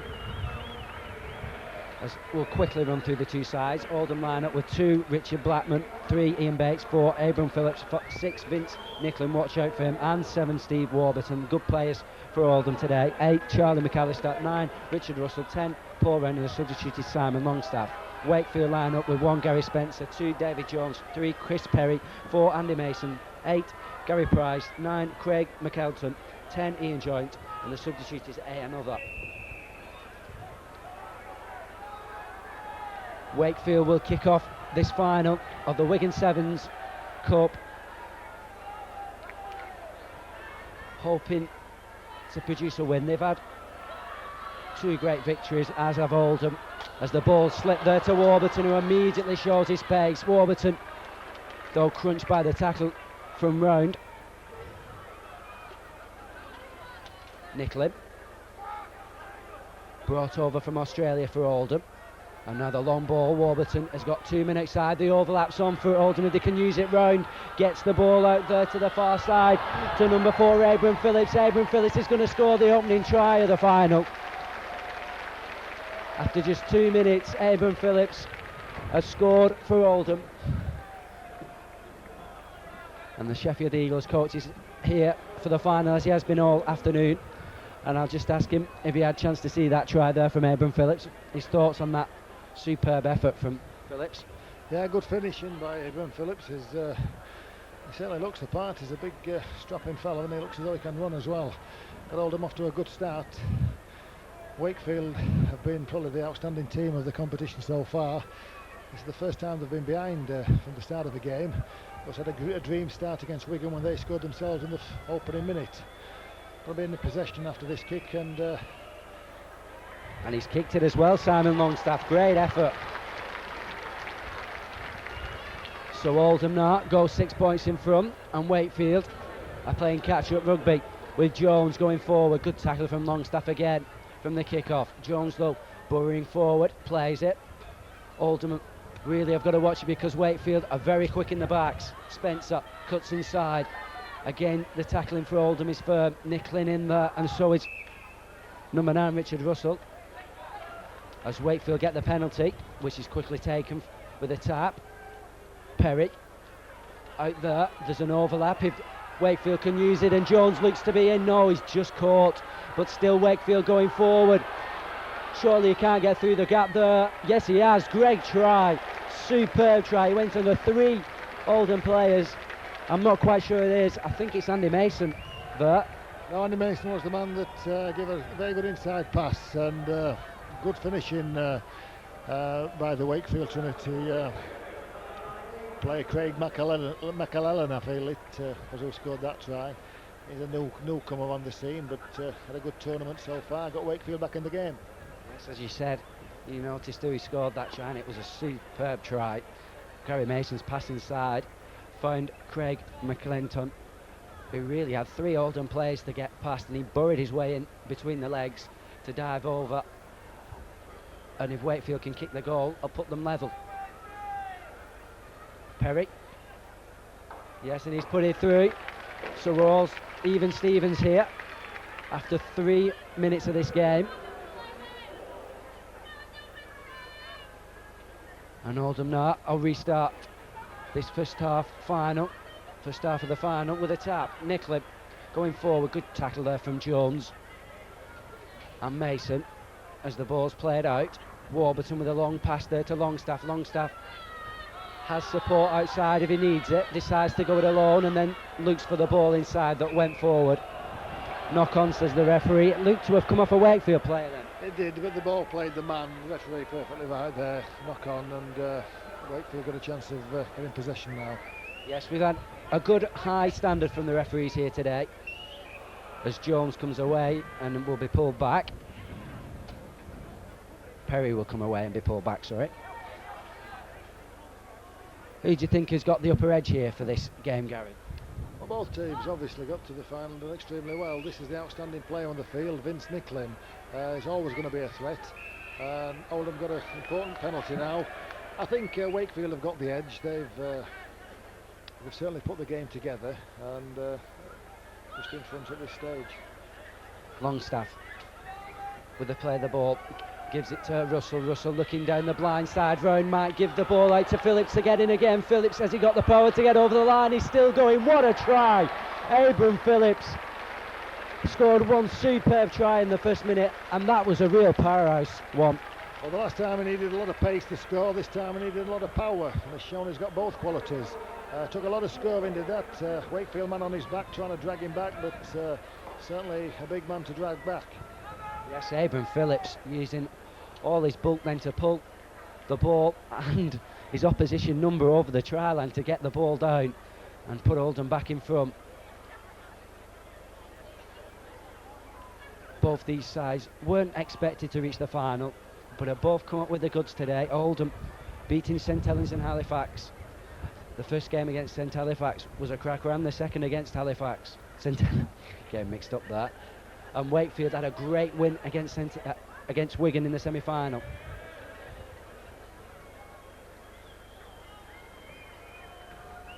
As we get ready for the kick, it looks a good one. No, just faded to the left-hand side of the post. Unfortunate that. But Wakefield trying to come back in. Jones going outside Phillips that time, but he's tackled by Longstaff. Wakefield trying to get right back into things as they did when Oldham scored in the first minute. Spencer with a kick. That's a good kick from Spencer. He's put the ball right in the corner. And Oldham now have an important scrum here. Yes, both teams are beginning to look pretty tired, which is not unexpected, but it's important that they can stay in touch, of course. Once a team establishes a lead at this stage of a final, very difficult for the other team to come back. Warburton bringing the ball away from the base of the scrum. He's tackled though. And now Oldham will be looking to set play up for the kick to put themselves back in the attack. Round lays the ball back inside for Russell. Russell though has lost ground, but he manages to slip the ball to Bates works the ball out to Phillips, and again we've got a chance to see Abram Phillips in full flight, but Jones, a superb tackle then to get him into touch. Yeah, good defence from Jones. They give him the outside and bundle him into touch. He's been one of the people who've impressed me today, David Jones. He's had great speed on the wings. Yes, he's going to be a contender for the Player of the Tournament award. I would think it'll come from either himself or Vince Nicklin. There's been several other good performers, of course. Gary Price of Wakefield, and also Warburton of Oldham's been a pretty impressive performer. I think whoever wins the tournament's likely to get the player chosen, and David Jones is certainly going to be in contention. Yes, Wakefield just getting a penalty there. They've kicked it into touch and will now have the tap, and they'll be looking to get a try here. And Jones, who we just mentioned, going forward. Good tackle from Warburton though, and Nicklin. And now Wakefield looking to spread the ball wide. Spencer, he's got a man outside if he can use him. Spencer goes on his own, then throws it inside. It's going to be a try for Wakefield. No, it's not. It's been pulled back for a forward pass. Yes, they're marginal, but the referee was on the spot. Yes, as you said, it was marginal. From this angle, we can't really tell whether it did go forward or not. The referee was on the spot, and as I said before, the referee standard has been high today. As Oldham win the ball from the scrum and come away with it. Again, they're deep inside their own half and need a good kick to relieve the pressure. As Russell's just pulled back, Russell will try and play the ball quickly. And now Richard Blackman's coming away. Blackman's got Nicklin inside, and it wasn't a good pass to Nicklin, and now Wakefield have the chance to go forward. Perry going forward, pushing off the tacklers as he just finally is tackled just 2 yards away from the touchline. Wakefield spreading the play again, needs a long pass, and it's found to Spencer there to Mason now with a man outside. Oldham's cover's coming across, but Mason's going to score. Yes, a great try from Andy Mason. Yes, two quick passes, particularly the one from Gary Price, a long off-red pass. Freed Andy Mason in a 2v1 situation and finished the try off very good fashion. Yes, as you said, the pass from Andy Price really did open things up for Andy Mason, and his speed and power got him over the line to really even things up again if Gary Price can kick the goal. Oh no, it won't. It will put Wakefield in front, I think. I'm pretty sure that Wakefield are going front because the last kick from Oldham missed.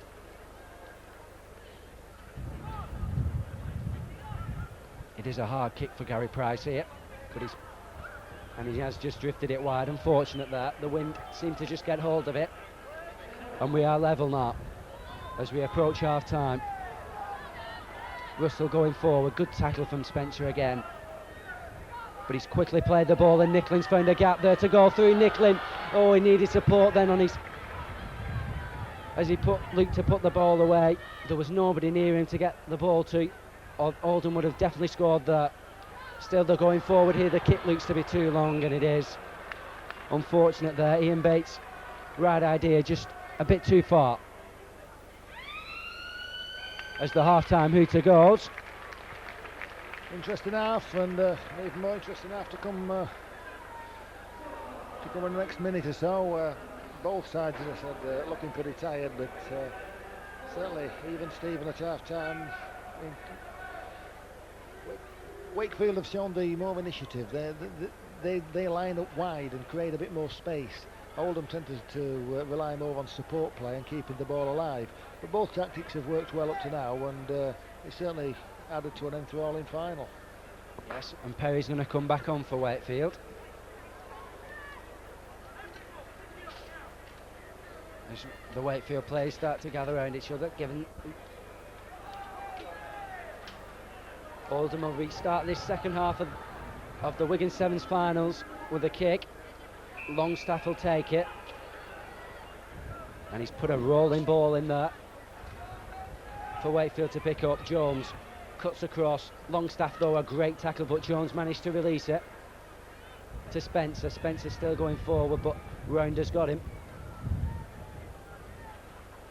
And now it's up to Wakefield to see whether they can create something here to put themselves back in front. The scores are level at the moment. Neither side has really dominated. as the kick's put in from Spencer. Spencer looking for touch. Abram Phillips chasing back, but he'll not reach it. Great kick there. Yes, give both teams a rest. But the problem with kicking the ball into touch like that, of course, is it certainly gives the other team possession from the scrum, and always a good place to mount an attack from. Yes, as you rightly said, Oldham should win the ball from this scrum. Warburton will feed it. And he does come away with the ball and gives it to Phillips. Phillips looking to power his way through, and he had to... It took 3 Oldham men then to get him down. And a quick play of the ball, and there will be an overlap on the far side. Warburton spotted it. Unfortunately, Longstaff went inside, but he's drawn the man in well, and now he's got Ian Bates going down the line. Not Ian Bates, Richard Blackman. Richard Blackman's going to score a great try for Oldham.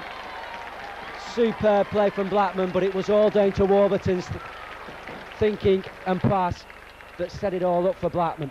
Yeah, I've been very impressed by young Warburton. He's had an outstanding tournament, and showed his ability by getting Richard Blackman into some space, and this is a player with a tremendous amount of pace. A race between him and Gary Spencer, and there's always only going to be one winner. And Oldham retake the lead. 14-10 now, they are in front, and with this kick we'll move 6 points clear. It'll be interesting to see Wakefield's tactics from this kick-off. We've seen various tactics by different teams. Wigan opted quite a few times to kick the ball, where other teams have opted to use the big forwards and then run it wide. Well, Wakefield have used a similar tactic each time they've had a tap, in that they're afraid to go one way, but then give it to David Jones running the other, and give him an opportunity at running at the defence, which he does quite successfully. A good kick there from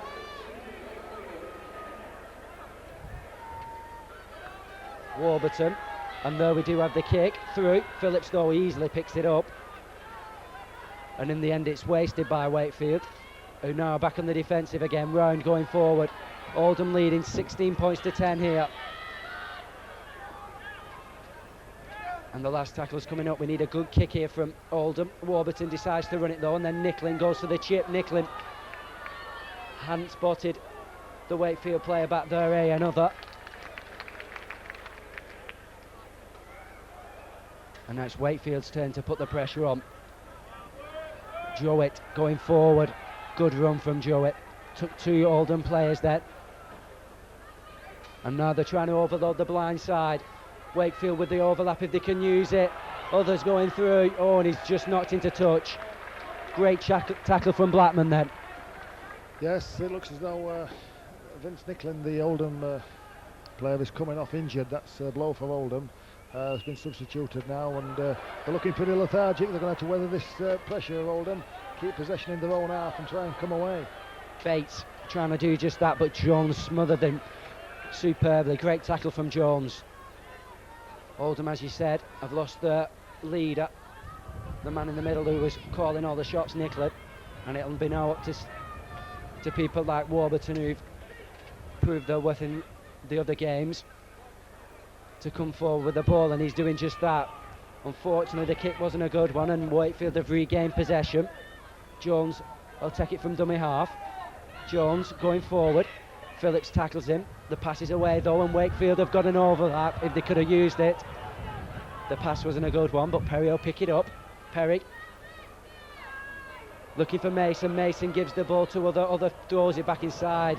The passes from Wakefield have been a bit sloppy, but they've still kept all the possession, and they've got a chance here. Great run from McElton. McElton gives the ball to Jones. Jones back inside to McElton, and we've got a great try from Wakefield. Superb bit of play there from McElton and Jones into passing, and the kick should be put over, and we should have a grandstand finish again. Yeah, the number of times teams have come back to level the scores in the closing stages of matches. Of course, we've still got plenty of time in this final, and a lot of weary, tired legs out there. I've often wondered the wisdom of playing longer periods in the final. Each match has been 7.5 minutes each way so far. I don't see what will the point in extending the period when both teams are obviously the most fatigued. But certainly, if he kicks this goal, even Stephen, and interesting finale. Yes, if Chris Perry can knock this one over. It's going to be 16 all, and we're going to have a grandstand last 4 or 5 minutes, and Chris Perry does just that. The crowd depleted a bit as Wigan were knocked out in the semi-final, and many of them have drifted away, but we've had a big crowd here for this sevens competition, and they've enjoyed some good open rugby as Nicklin back on the field goes forward. Nicklin trying to work his way through, and he's found a gap on the far side. Round with Bates, Blackman outside. Round decides to go it alone and now gives it to Nicklin. Nicklin with support there from Bates. Bates is going to go under the post. Great try from Oldham. Superb comeback from just conceding the one at the other end. Yeah, that's the way to hit back. 5 or 6 man handled on that occasion. Paul rounded most of the spade work, but good finishing by young Bates. Again, Vince Nicklin was there supporting and at the thick of things from the play of the ball, and immediately he came back on. Oldham have gone back in front.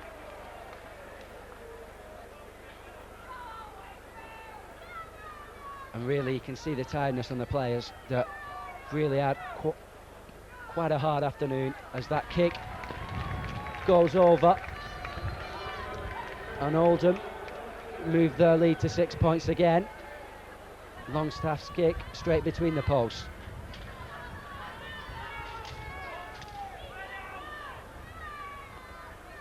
Wakefield spreading play again. Mason looking for some support, finds it in Price. Price going through the middle, but he can't release the ball. And now we have the last tackle again. Mason kicks the ball through. That's a good kick. Phillips is under pressure here, but he smothers the ball. And Oldham won't want to do anything silly. They don't really want to throw the ball about. They just want to play the tackles out and then get a good deep kick down the field and put the pressure back on Wakefield as Longstaff does. That's an intelligent kick. Unfortunately, the bounce wasn't favourable. As McKelton comes forward, superb tackle from Bates. Jowett going across field, and he's tackled by Nicklin. Last tackle again. Wakefield, remember, 6 points behind, need to do something maybe a bit different. The kick is going to put the pressure on Oldham, but they should win the ball from the scrum. Yes, very few occasions where the ball goes against the head and feed, and even though Oldham are deep in their own half, they're going to have possession, give themselves a chance to break free or at least take the tackles and put the ball back into Wakefield territory. The only one scrum we have seen that went against the head was against Wigan, and then the opposition, which was Sheffield, went and scored from it. Warburton lays the ball out to the wing to Blackman. Blackman cutting inside, or is it Phillips? It's Phillips. He's already scored two tries in this match. As Oldham look to spread the ball right, round into side to Longstaff. Longstaff needs some support now. Still going, bad pass. And Jones will pick it up for Wakefield. Jones now looking round, can't find anybody. Mason decides to take it up. Mason, it's all one-man rugby at the moment, no real cohesion in either side. Wakefield though have got an overlap on that far side if they can use it. Spencer goes for the chip and he's through. This could be the equalising try, it should be the equalising try. Oh no, Spencer's made a mess of it. All he had to do then was pick the ball up and go over the line, but Jones still might do it. Jones, good tackle though, and still the ball bouncing around, and finally McKilton goes over. No, says the referee. Well, we've had some controversy in the last few minutes. Probably the most dramatic part of the afternoon. Two perfectly good try scoring opportunities for Wakefield, both flustered in quite an amazing fashion, and now Oldham come away with a tap on the 25. Yes, Hy Spencer didn't manage to just pick the ball up and then go and put the ball down. Is beyond everybody as Nicklin is tackled, and somehow Oldham managed to escape, and there's a gap there. If Russell can find it, Bates with the ball to Longstaff. Longstaff has got the man inside if he looks, and it's not a good pass, but it doesn't need to be bothered because there's the final hooter. Oldham have won 22 points to 16. A great afternoon of open rugby. We've seen some great tries, none least than Abram Phillips' 2 in this game. Yes, certainly a fitting final for what's been an excellent afternoon's entertainment. Certainly a dramatic last 30 seconds. Wakefield got the chance to equalise, and somehow the try eluded them. Would have been set for a real finish then if the goal had gone over. But full credit to both teams for providing a very good final.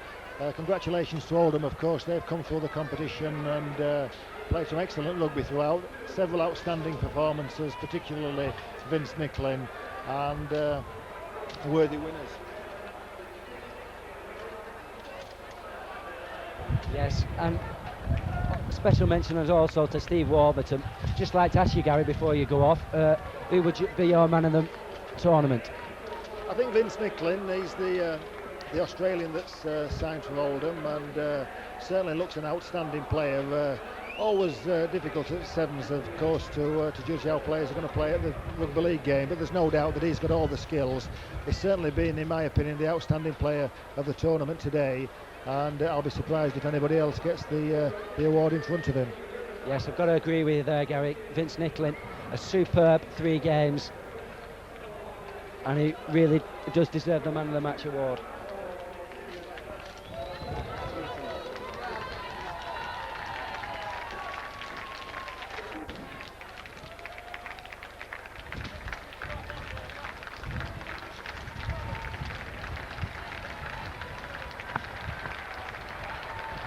Oldham pick up their first major trophy of the season,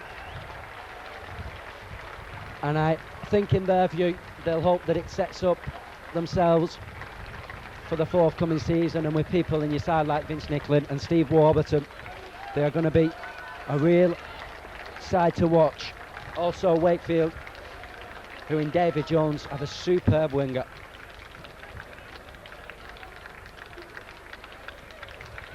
Credit to both sides and all the teams who have played today and all the fans who've turned up. It's been a super day of rugby.